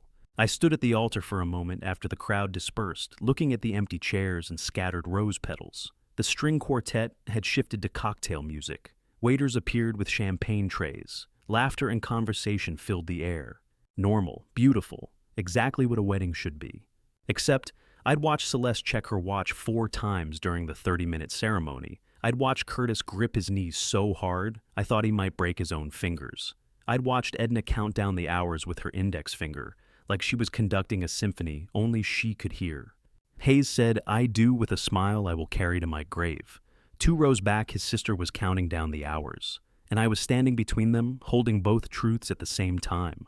But the ceremony was just the opening act. Cocktail hour was where Celeste would start moving the final pieces into position, and I needed to capture every word. The reception moved to the cocktail terrace at 4:30, and I positioned myself near the bar, close enough to the east corner to watch what I needed to watch, far enough away to look like I was simply enjoying the evening air. Guests mingled with champagne glasses and hors d'oeuvres. Hayes and Leora made their rounds greeting family and friends with the particular glow that newlyweds carry. Floyd moved through the crowd, with his camera capturing moments that looked spontaneous, but were anything but. I watched Thane drift toward the terrace's edge, where Celeste stood with Edna, both of them surveying the crowd like generals assessing a battlefield. Thane approached casually, his phone in his jacket pocket, where I knew the recording app was running. He had activated it 5 minutes ago with a simple tap, legal under New York's one-party consent law, as long as he participated in the conversation. "Celeste?" He said naturally enough that nearby guests wouldn't notice anything unusual. "Have you seen the seating chart? I can't find my name anywhere." Celeste turned, smile automatic. "It's on the board by the entrance. You're at table 4 with the cousins." "Thanks," Thane said, then pretended to adjust his tie while staying within conversational range. Celeste turned back to Edna, voice dropping to a whisper that carried just far enough. "Curtis needs to stop shaking. It's one signature." Edna's response was quieter, controlled. "Make sure the notary is in position by 8. 8 o'clock. She'd just told us exactly when she planned to strike, and she had no idea we'd captured every syllable." Thane's phone buzzed an alert I'd sent him via our secure app, giving him the excuse to step away naturally. He glanced at the screen, frowned slightly as if reading bad news, and moved toward the garden. I watched him disappear around the corner, knowing he was already transmitting the audio file to Priscilla. 4 minutes later, my phone vibrated. Text from Priscilla. "Admissible. Clean recording, participant present, open space, no expectation of privacy. We have premeditation with specific timeline, 8 p.m. 3 hours until Celeste walked into the trap she didn't know I'd set." I sipped my scotch and watched Curtis Blanchard standing alone near the library door, holding an untouched glass and looking like a man waiting for sentencing. At 5:15, I walked over to him. "Curtis," I said quietly. "A word." He flinched like I'd struck him. "Vernon?" "Inside," I said, gesturing to the library door. He followed me into the first-floor library, the room where Constance used to read to the boys when they were small. I closed the door and turned the lock. Curtis stood in the center of the room, still holding his untouched scotch. His hand shook. I pulled 3 printouts from my jacket pocket and laid them on the mahogany desk. "It's your first document," I said. "Server log showing the command to disable the VIP room cameras at 6 this morning. Executed from your tablet using your administrative credentials." Curtis's face lost all color. "Second document. Transcript from lip-reading analysis of your conversation with Celeste in the VIP room yesterday. You were shaking your head, not agreeing, submitting. His hands started to tremble harder. Third document, New York Rules of Professional Conduct. Rule 8.4, Attorney Misconduct. I assume you're familiar. The glass slipped from Curtis's hand and hit the carpet without breaking scotch, soaking into the antique Persian rug Constance had bought in Istanbul. Curtis. I said, my voice dropping to the quiet register I'd used in boardroom negotiations when I needed someone to understand exactly how serious the situation was. I've known you 25 years. Tell me what she has on you. He stood silent for perhaps 10 seconds. Then he broke. 2009, he said, voice barely above a whisper. I took $85,000 from a deceased client's estate. The family never noticed. I needed it for... He stopped. It doesn't matter why, I took it. And Celeste found out. She was doing a summer internship at my firm, 22 years old, already sharper than half my partners. She found the discrepancy in the estate reconciliation records. Curtis sat down heavily in one of the reading chairs. She came to my office, closed the door, and told me she'd keep it quiet as a personal favor to the family. All I had to do was remember that she'd helped me when I needed help. Curtis had drafted Constance's will. Baptized Hayes sat at my table for 2 decades, and Celeste had owned him since she was 22 years old. She waited, I said. 10 years, until she needed someone with legal access, someone who couldn't say no. I should have reported myself then, Curtis said. I should have faced it. But I was 52 years old and I couldn't imagine losing everything I'd built. So I said thank you and pretended it never happened. I pulled out the desk chair and sat down across from him. Here's what happens next. Curtis, I said, you have 2 choices. He looked up at me, eyes red. Choice 1, I file a formal complaint with the New York State Bar tomorrow morning.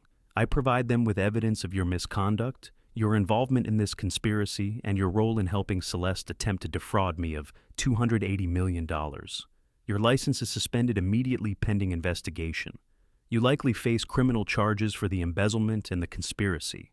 Your career ends in disgrace, and you spend the next several years in courtrooms instead of retirement. Curtis's breathing was shallow, rapid. That choice 2, I continued. You cooperate fully. You provide me with every document, every email, every piece of evidence related to this conspiracy. You tell me exactly what Edna's role has been, exactly how the DPOA was structured, and exactly what Celeste planned to do tonight. You self-report to the State Bar within 45 days and begin repayment of the embezzled funds. I don't file the formal complaint, but I also don't protect you. You face the consequences on your own terms with whatever dignity you can salvage. I gave him 2 options. One ended his career in disgrace.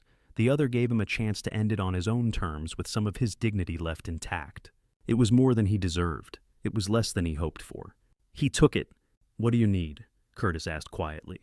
And what Curtis was about to give me in exchange would dismantle Celeste's legal architecture from the inside, because the man who drafted the trap knows exactly where all the structural weaknesses are. Curtis sat with that untouched scotch for a long moment after I finished laying out his options. Then he set it down, straightened his tie, and told me what he was willing to do. I need 45 days, he said, voice steadier than it had been since he walked into this room, to self-report to the State Bar, to repay every cent of that $85,000 with 15 years of accumulated interest, before you file anything formal. I looked at him across the mahogany desk. You have it, but Curtis, this is your only chance. No second offers, no renegotiation. You cooperate fully, or the deal is void. I understand. Everything I said. Every document, every email, every detail of how Celeste and Edna structured this conspiracy. If I find out you held anything back, you won't, Curtis interrupted. Vernon, I'm done. I've been carrying this for 10 years, and I'm done. Whatever happens to my career, at least it'll be on my terms instead of hers. Curtis Blanchard would lose his career, his reputation, everything he'd built, and he chose to lose it on his own terms, rather than hers. He pulled out his phone and opened his email app. I'll forward everything to your attorney right now. Complete set of DPOA files, all 12 pages with every revision Edna made over the past 8 weeks. Email correspondence between me, Celeste, and Edna, spanning the entire conspiracy timeline. And he paused, scrolling through his contacts. Routing numbers for the offshore account. What offshore account? The one Edna opened to receive her payment if this succeeded, Curtis said quietly. Cayman Islands, 15% of the trust value. If Celeste had gotten control of the full amount, Edna would have received $42 million. $42 million. Not a favor between friends, not help for family. A calculated business transaction with a massive financial incentive. Edna drafted everything, Curtis continued. Every clause, every contingency, every structural element of the DPOA, Celeste just signed where Edna told her to sign. Your daughter is the executor. Edna is the architect. I pulled out my phone and called Priscilla. She answered immediately. Vernon? We have our cooperating witness, I said. Curtis Blanchard. He'll be on a call with your office at 6 o'clock. Everything you need, documents, emails, account numbers. Full cooperation. I'll have the plea agreement drafted within the hour, Priscilla said. Is he there now? Right here. Put him on. I handed Curtis my phone. He took it with hands that still shook slightly but held steady enough. This is Curtis Blanchard, he said. Yes, ma'am, I understand. 6 o'clock. I'll have everything ready. He handed the phone back. I ended the call. Thank you, Curtis said quietly. Don't thank me, I said. You're not getting away with anything. You're just getting the chance to face it honestly instead of being dragged through it in handcuffs. I know, he said, but that's more than I would have given myself. Before I tell you what happened in the next 90 minutes, if you're still with me, comment A or B and add one reason in 10 words or less. A equals Curtis made the right choice, or B equals I should have turned him in immediately. Quick note. Some details ahead are adapted for storytelling impact. The lesson matters most. Curtis left the library at 5:50. I watched him walk back toward the reception terrace where guests were finishing cocktails and preparing to move inside for dinner service. He looked like a man who'd been carrying a piano on his back for a decade and had finally set it down. Between 6 o'clock and 6:30, the Lockwood estate transformed into a tactical operations center that 200 wedding guests would never see. I signed the final property owner consent form Priscilla faxed to my phone, authorizing the live VIP camera feed to be transmitted directly to 2 plainclothes detectives from the Hamptons Police Department. Priscilla called at 6:05 to confirm they were stationed at the estate perimeter with full video access. Everything you do in that room tonight is evidence, she said. Every word, every gesture, every threat. The detectives will be monitoring in real time. If things go wrong, they can be inside within 30 seconds. Understood, I said. Thane found me in the security alcove at 6:15. Projection system is synced, he reported. I can override the ballroom screen on your signal. Every file is loaded and ready. The server logs the Dubai email, the terrace recording, Curtis's cooperation agreement. Everything. Test it, I said.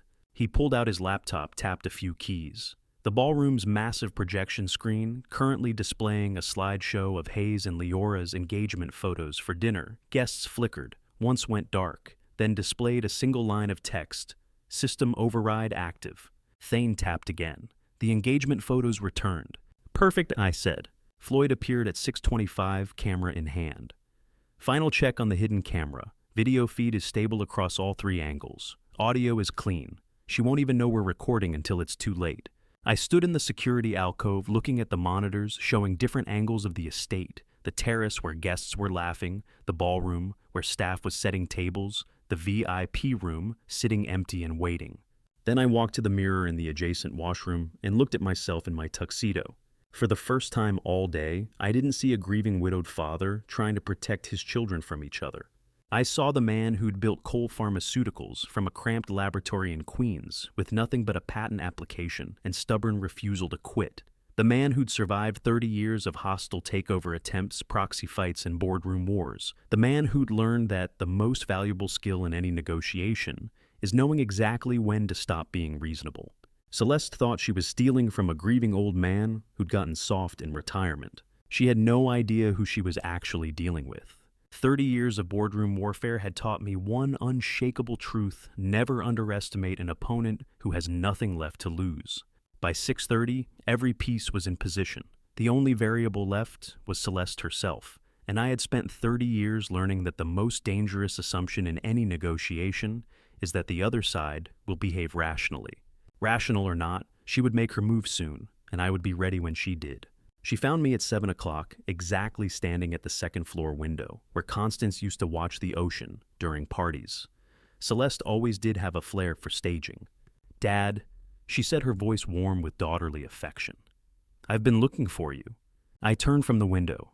The Atlantic stretched dark and infinite beyond the glass, the same view Constance had loved, the same view that would still be there long after tonight was over. "Just getting some air," I said. "It's been quite a day." Celeste crossed the corridor, her navy gown rustling softly. Her smile was genuine, or at least it looked genuine. Her shoulders were relaxed, her posture open. This was a woman who believed she'd already won. "I wanted to catch you before things get too hectic," she said. "Curtis prepared some trust renewal paperwork, just formalities really, but with everything that's been happening with the estate planning, we should probably handle it tonight while everyone's here." "Trust renewal," I repeated. "Standard stuff," she said, waving a hand dismissively. "Updating beneficiary language, clarifying distribution protocols. Curtis said it would take maybe 10 minutes. We can handle it after the toasts around 8 in the study upstairs." She thought my medical crisis would happen at 8. She thought I'd be confused, disoriented, vulnerable enough to sign anything she put in front of me. The confidence in her voice told me everything I needed to know. 8 o'clock works perfectly," I said. Her smile widened. "Perfect. I'll let Curtis know. You should get back to the party. Hayes was asking about you." She squeezed my arm affectionately and walked back toward the ballroom, her heels clicking against the hardwood. I waited until she disappeared around the corner, then walked to the restroom at the end of the hall and locked the door. 3 encrypted texts sent in rapid succession. To Priscilla, North Wing, second door, 1955, bring everything. To Floyd, showtime at 2000. To Dr. Upshaw, confirm protocol 7. All 3 responses came back within 30 seconds. Confirmed, ready, standing by. I looked at myself in the mirror. 70 years old, tuxedo, perfectly pressed boutonniere, still straight. The same face I'd seen this morning at 6, but now there was something different in the eyes. 30 years of preparation distilled into the next 60 minutes. Constance stood at this exact window in 1998, watching storm clouds over the Atlantic. "The ocean doesn't negotiate, Vernon," she'd said. "It just takes what it wants." I pocketed my phone and returned to the ballroom. Dinner service was underway. 200 guests sat at elegantly arranged tables, the reception in full swing. Hayes and Leora occupied the head table, both of them radiant with that particular newlywed glow that makes everything else fade into background noise. I took my seat at the family table, Thane on my left, Celeste 2 seats down, Edna and Curtis across from us. Celeste checked her watch, 7:32. 3 minutes later, she checked it again, 7:35. Another 3 minutes, 7:38. She was counting down, making sure the timeline held, making sure everything stayed on schedule for the 8 o'clock trap. Edna leaned toward Curtis and whispered something I couldn't hear. Curtis nodded his hand, going to his tie, adjusting it nervously. They were synchronized, coordinated, operating on the same internal clock. "Dad, you feeling all right?" Hayes asked from the head table, his voice carrying concern. "You've barely touched your plate." "And saving my appetite for what comes next," I said and smiled at him. Hayes laughed, turning back to Leora. He had no idea. None of them did except the 3 people at this table, who were counting down the minutes until they thought they'd own everything. I watched Curtis's micro-expressions, the nervous swallow, the way his eyes wouldn't quite meet mine, the slight tremor in his hands when he reached for his water glass. Curtis had flipped. He'd given me everything, but Celeste and Edna didn't know that yet. Edna sat with perfect posture, hands folded in her lap, the picture of elegant composure. But I'd spent 30 years reading people across negotiating tables. I saw the predatory patience in the set of her jaw, the calculation in the way she tracked Celeste's watch checking. 7:45.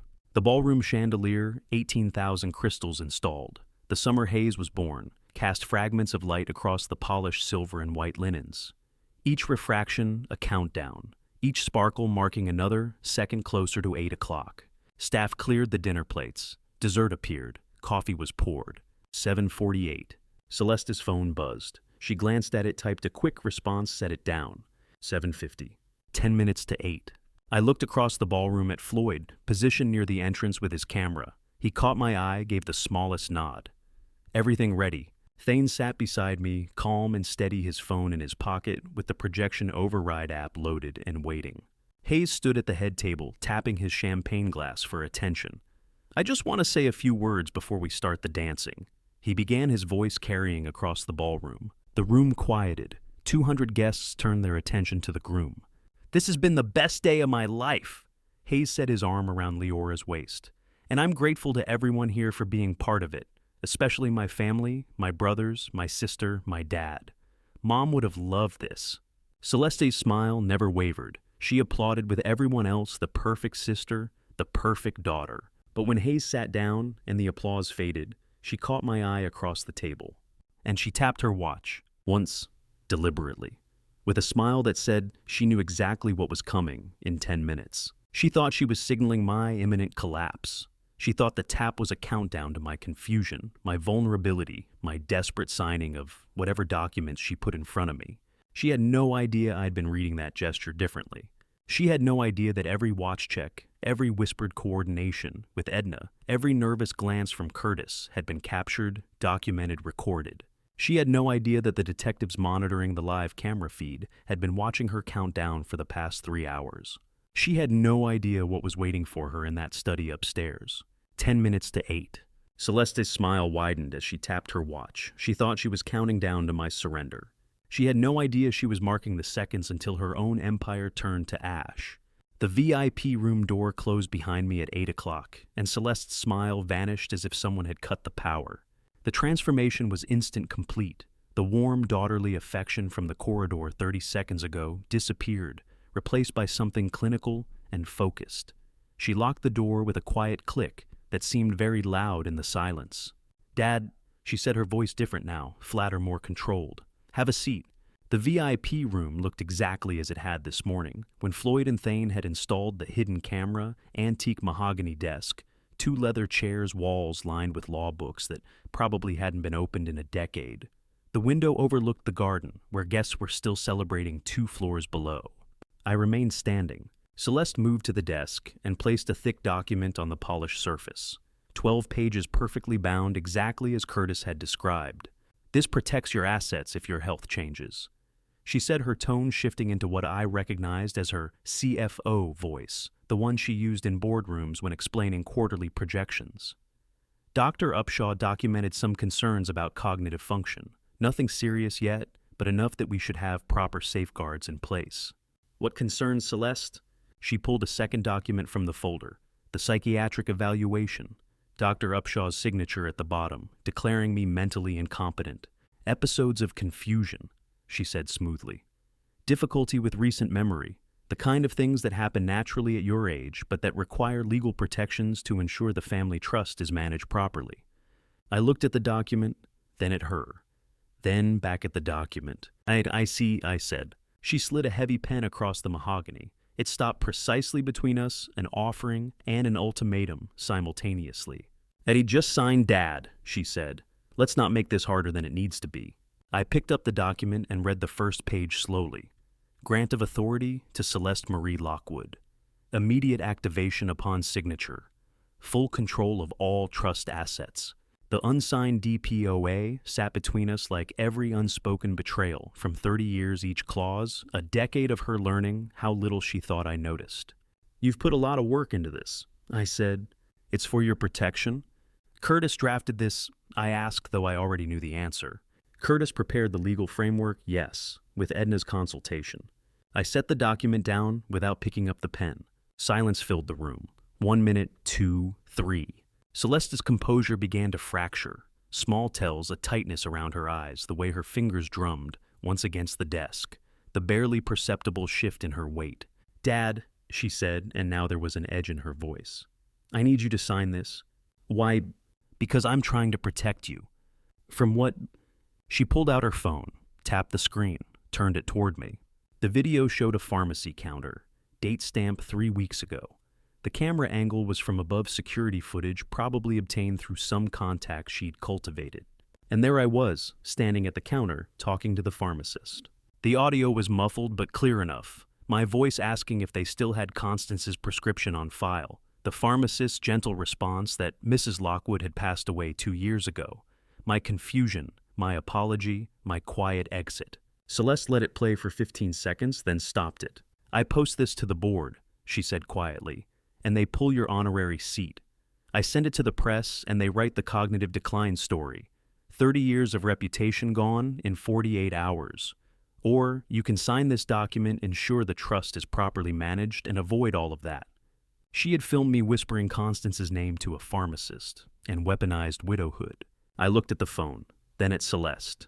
Then I raised my eyes for precisely 1 second toward the corner molding where Floyd's camera sat invisible to anyone who didn't know it was there. Then I fixed my gaze back on my daughter. Is that all? I asked. The question landed like a stone in still water. Celeste's expression flickered confusion, then something that might have been fear. All, she repeated. Dad, you don't understand what I'm... Is that all you have? I asked again, my voice completely calm. A video of a widower asking about his wife's prescription. It shows cognitive decline. It shows you can't manage. It shows grief, I said. It shows a man who spent 38 years married to someone and occasionally forgets she's gone. That's not dementia, Celeste. That's widowhood. Her hand tightened on the phone. The board won't see it that way, she said, but her voice had lost its certainty. The board will see a daughter trying to exploit her father's grief, I said. They'll see someone who secretly recorded a private moment and tried to turn loss into leverage. I'm not signing your document, I said. The silence that followed was different from the earlier quiet. This one had weight, had consequence. Celeste stared at me, and I watched her recalculate. Watched her realize that the leverage she'd been so confident about wasn't working. Watched her understand that something had gone very wrong with her careful plan.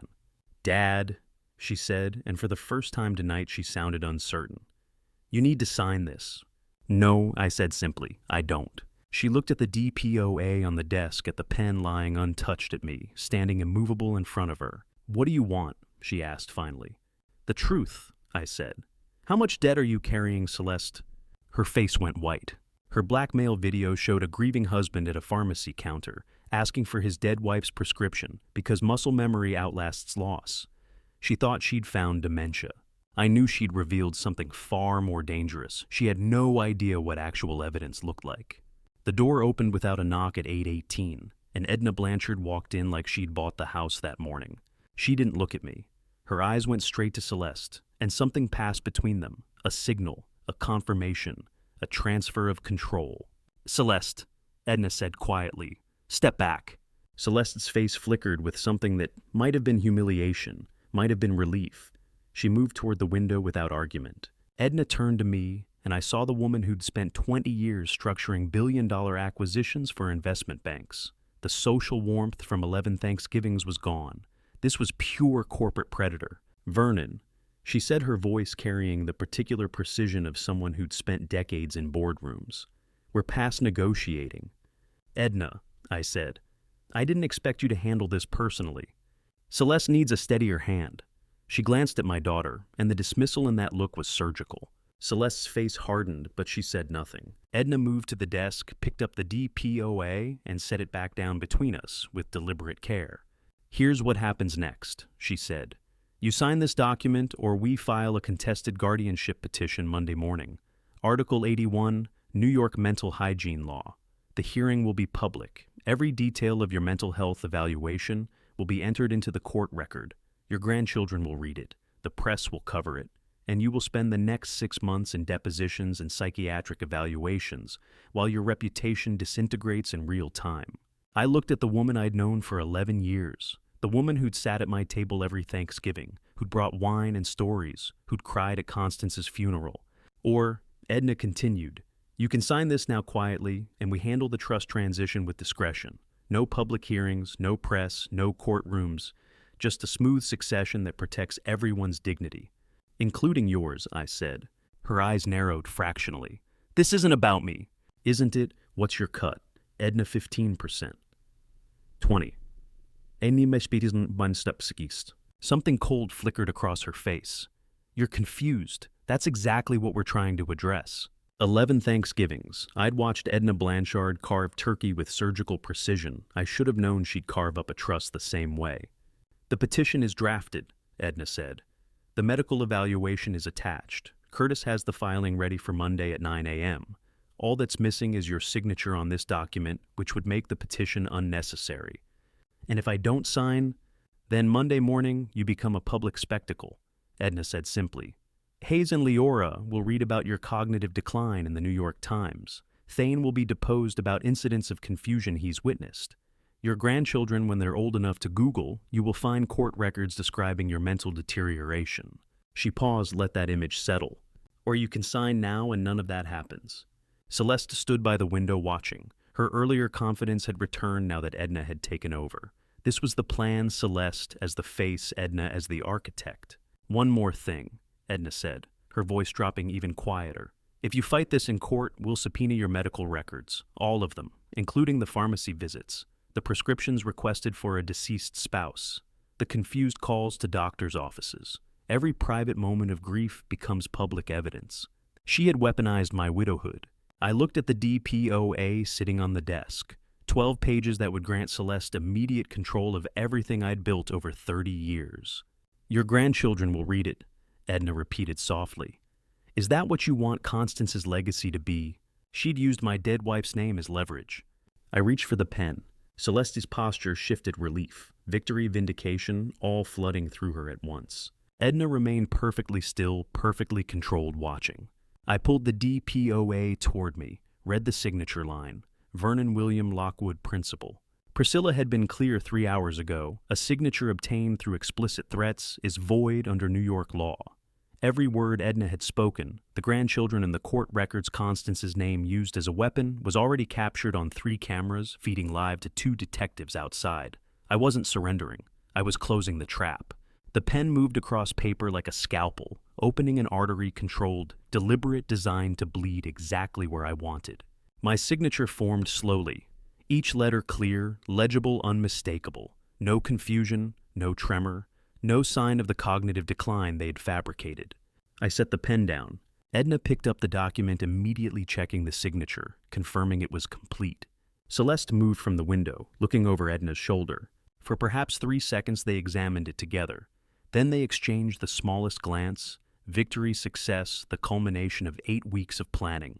Edna allowed herself the ghost of a smile. Celeste's smile was wider, less controlled. "Thank you, Dad," Celeste said, and her voice had shifted back to warmth, back to daughterly affection, now that she'd gotten what she wanted. "This is the right thing, for everyone."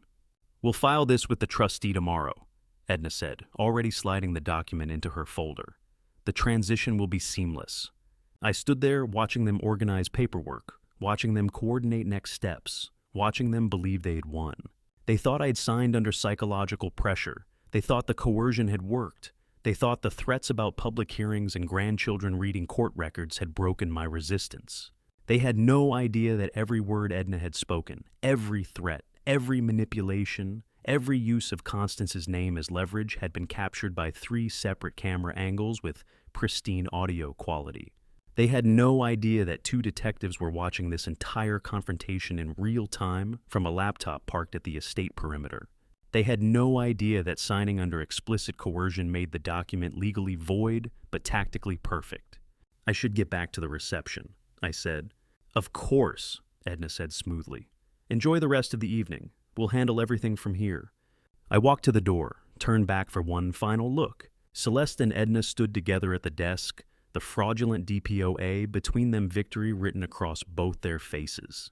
My signature dried on fraudulent paperwork, while Celeste and Edna exchanged the smallest smile of victory. They thought coercion worked better without witnesses. They had no idea I'd spent 6 months making sure every threat, every word, every breath in this room was being recorded by people who knew exactly what evidence looked like.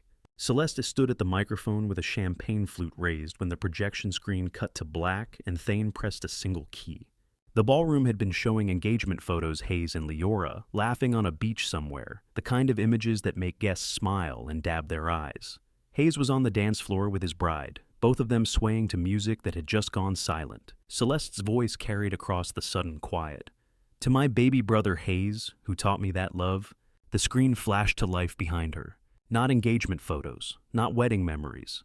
An email, subject line visible to all 200 guests. Re-patent acquisition opportunity. The sender Celeste Lockwood, the recipient Al Rashid Capital Partners Dubai.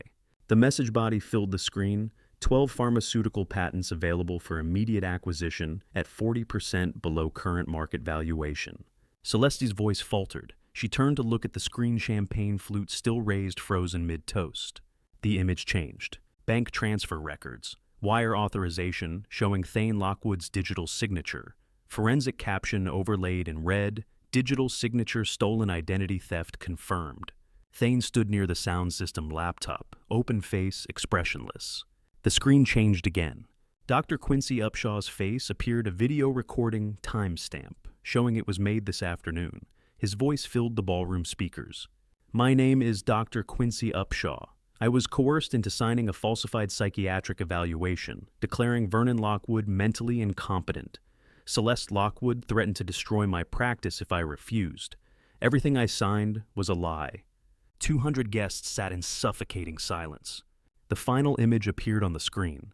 Live footage. The VIP room. 8:18 p.m., less than 30 minutes ago. Edna Blanchard's voice crystal clear. Sign it or we file the contested petition Monday. The hearing will be public. Every detail of your mental health evaluation in the record. Your grandchildren will read it. The camera showed me signing the document.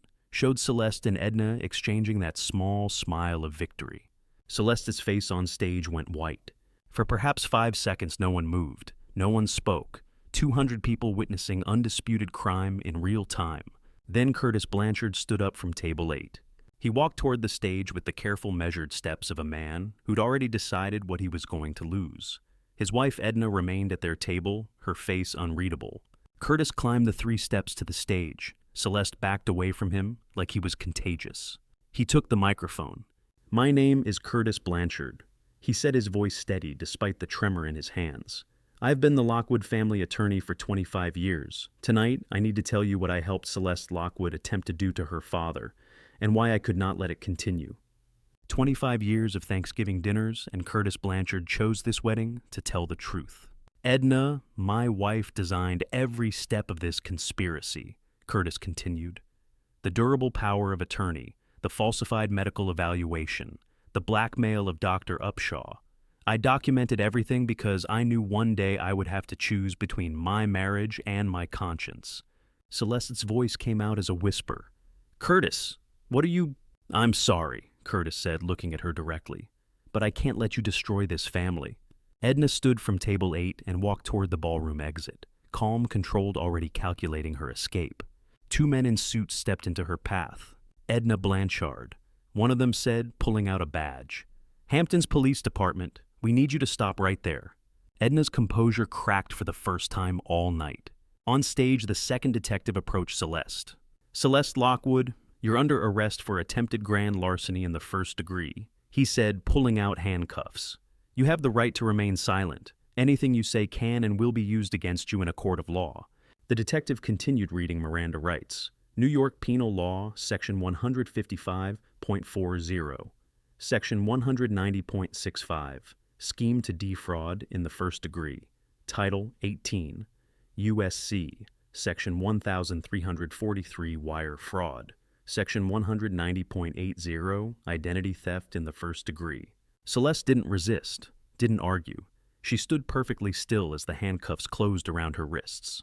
But her eyes found mine across the ballroom. No remorse, no apology. Just calculation measuring angles, assessing damage, already planning her defense. I held her gaze until the detectives led her toward the exit. The second detective was cuffing Edna.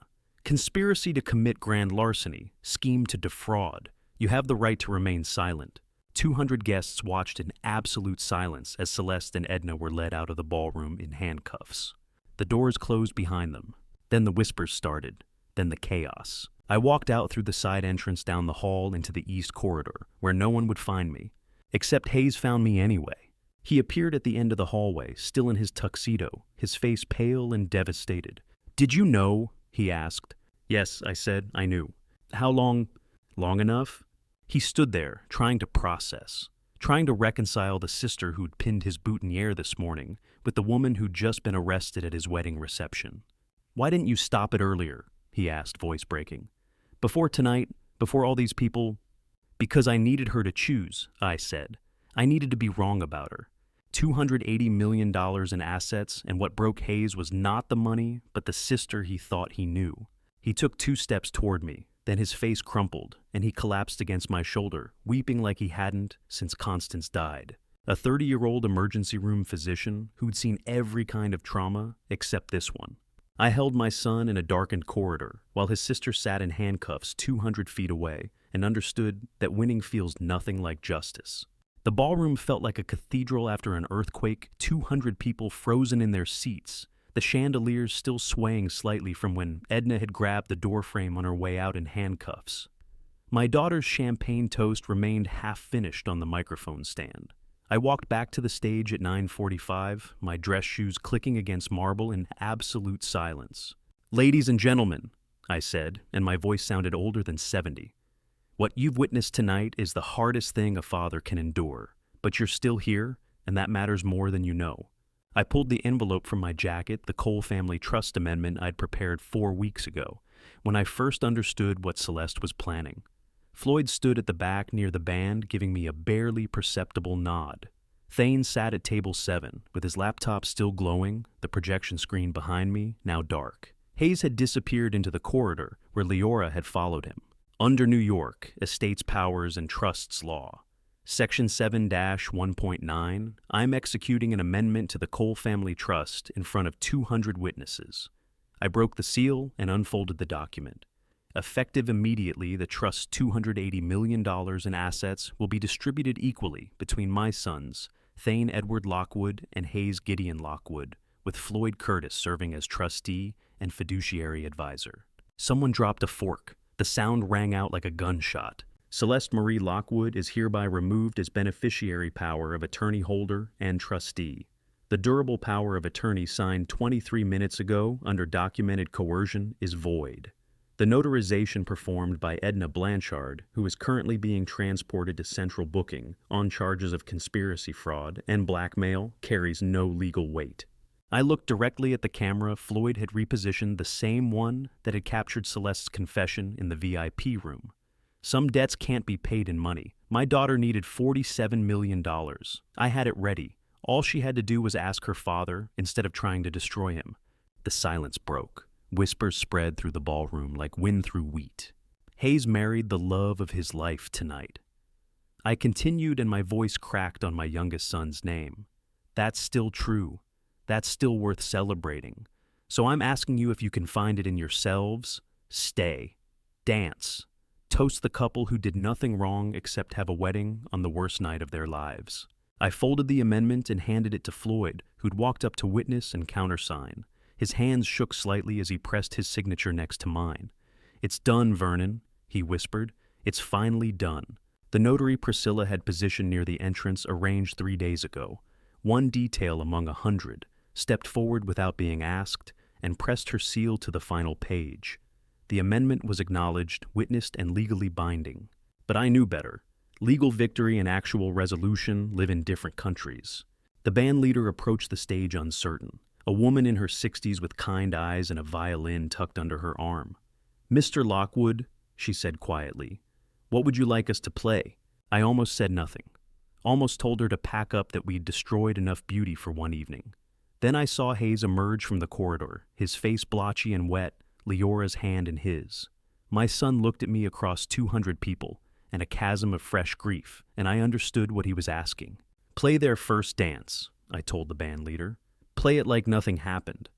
The music started Etta James' At Last, and I watched my youngest son walk his bride onto an empty dance floor in front of guests who'd just watched his sister get arrested. Hayes pulled Leora close, and they swayed in the center of the ballroom while 200 people held their breath. Then slowly other couples stood. Floyd led his wife onto the floor. Thane took his girlfriend's hand. One by one, the guests chose to dance instead of flee to pretend that love could survive in the same room where betrayal had just imploded. I stood at the edge of the parquet and watched Hayes rest his forehead against Leora's, his shoulders shaking with either laughter or sobs. I couldn't tell which from 20 feet away. The boy who'd called me at dawn, asking if I was okay. The physician who'd chosen healing as a profession because he'd watched his mother die and couldn't save her.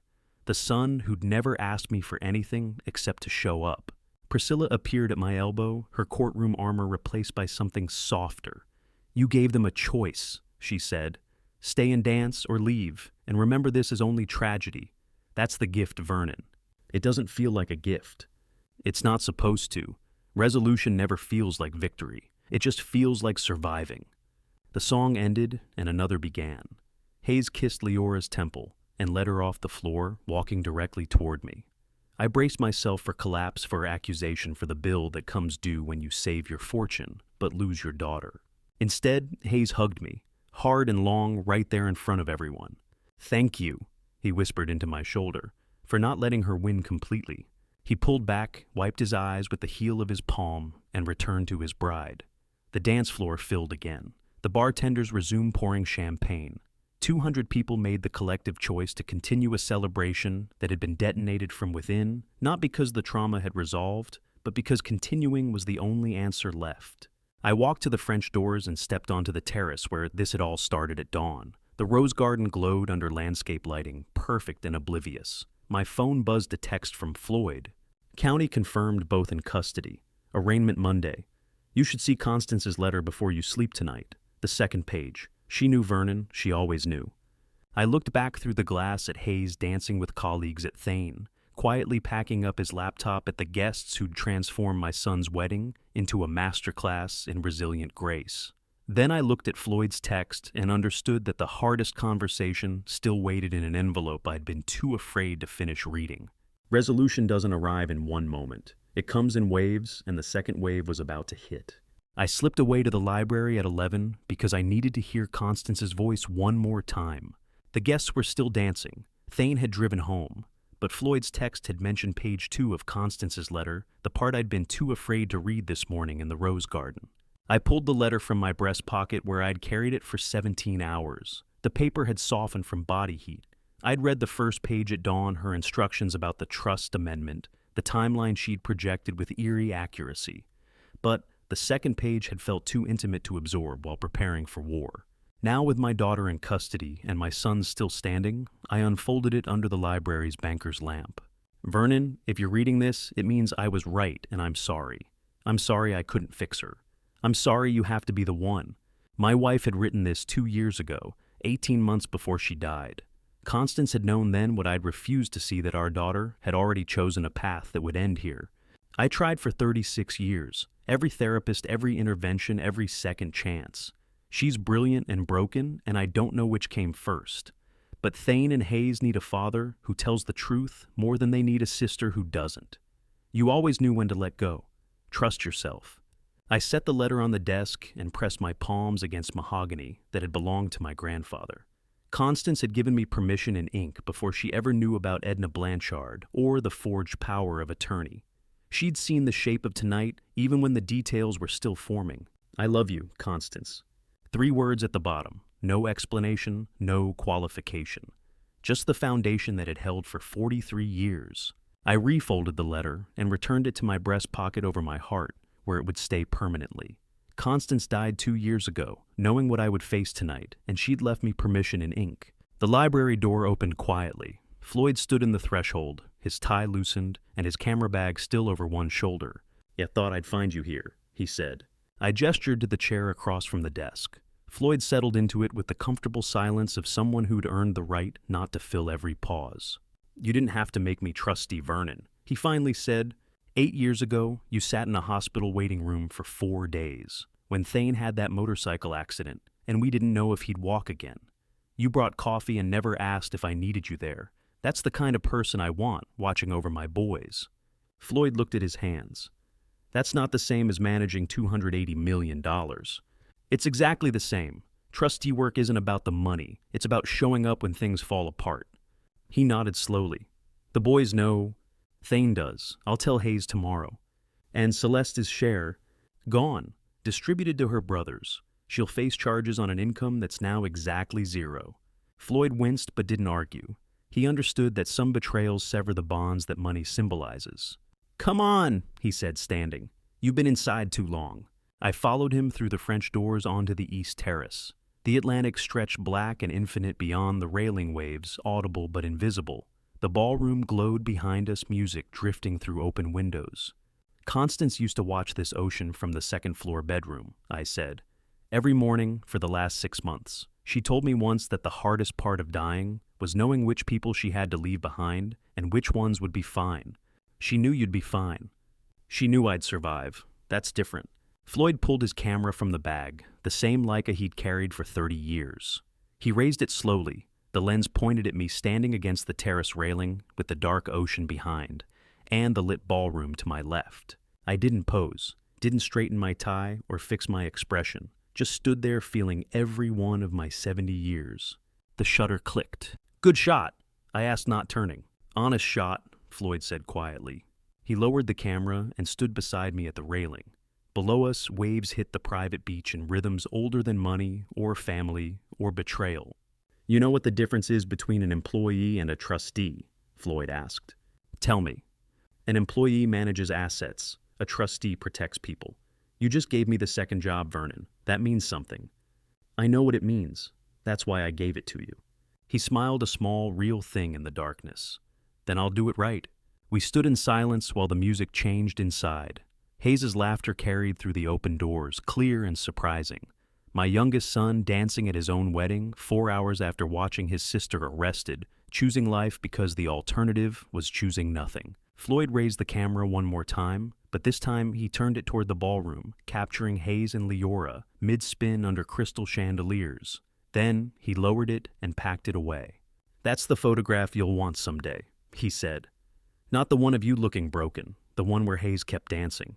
"Keep both," I told him. "The truth is usually in the pair." Floyd nodded and turned toward the French doors.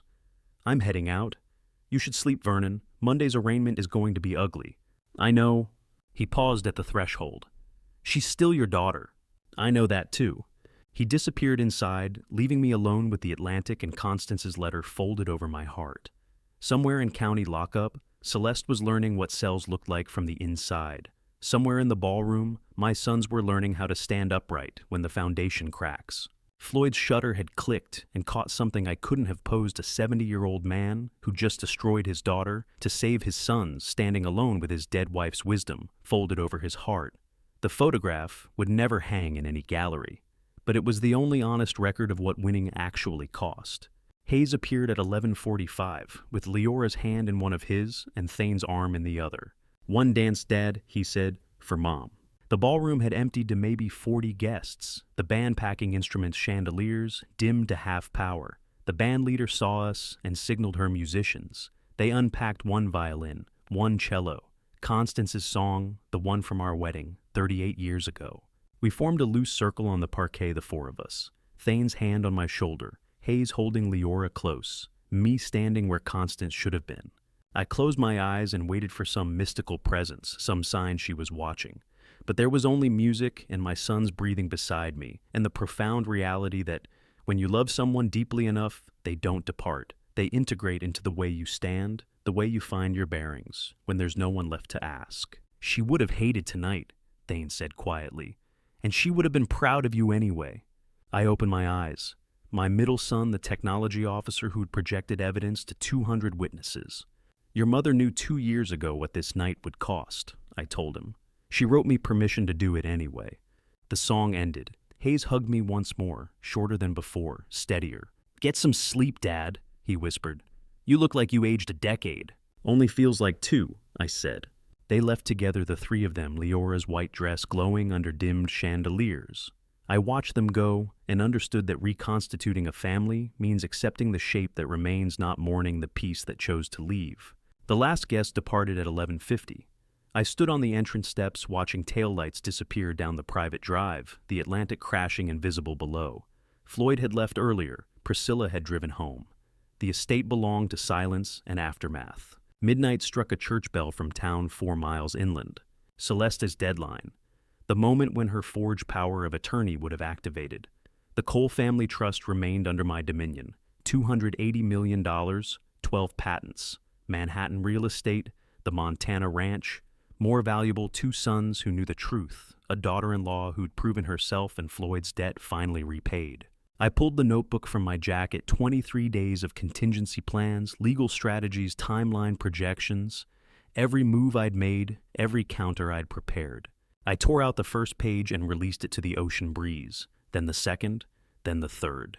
The notebook pages scattered toward the Atlantic, like all the contingency plans I'd never need again, 23 days of tactical precision disappearing into salt air. By 12:07, my hands were empty. I walked inside, locked the French doors, and climbed to the bedroom where Constance had died 2 years ago, and I'd slept alone ever since. Tomorrow would bring lawyers and headlines. Tonight, I needed sleep. I woke at 6 a.m., same time, same room, same ocean view. Everything different, nothing moved. The particular cruelty of aftermath is that furniture doesn't rearrange itself to acknowledge what's changed.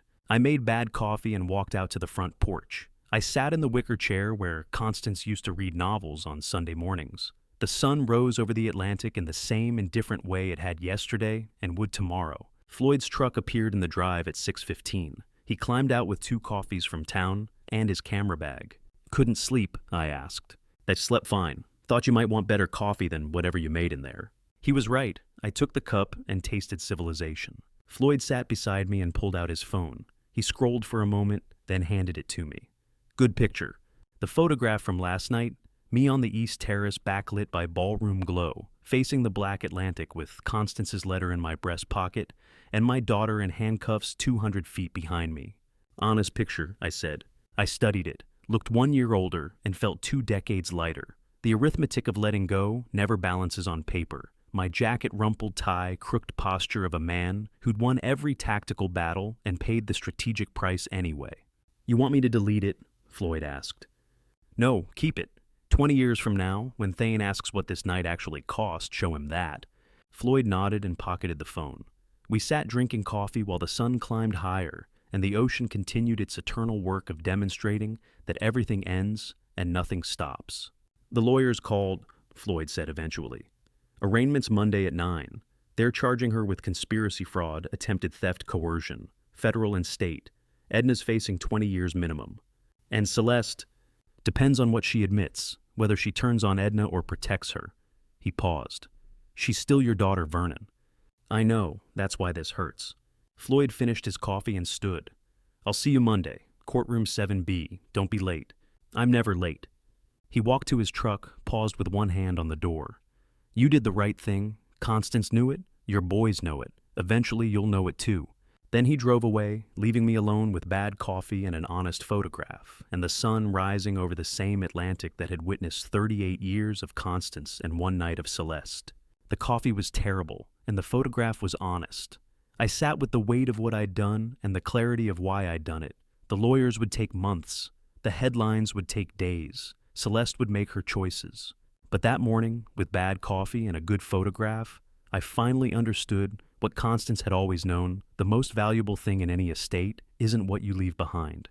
It's who you trust to protect it. Some battles choose you. The only variable is whether you're ready when they arrive.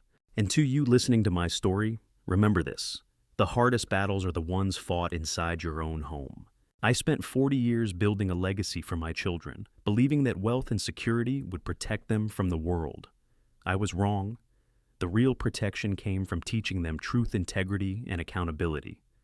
I wish I'd understood sooner that giving Celeste everything she asked for didn't prepare her to face the moment when she couldn't have what she wanted. That was my failure as a father, and I carry it still.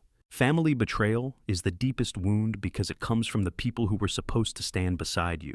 When your own child turns against you, every memory fractures. You wonder if any of it was real. But I've learned that protecting the ones who still choose truth is not the same as abandoning the one who chose lies. Some doors close because they have to. I believe God allows certain fractures so we can finally see who we're meant to protect and who we've been enabling. The hardest love is the kind that says no.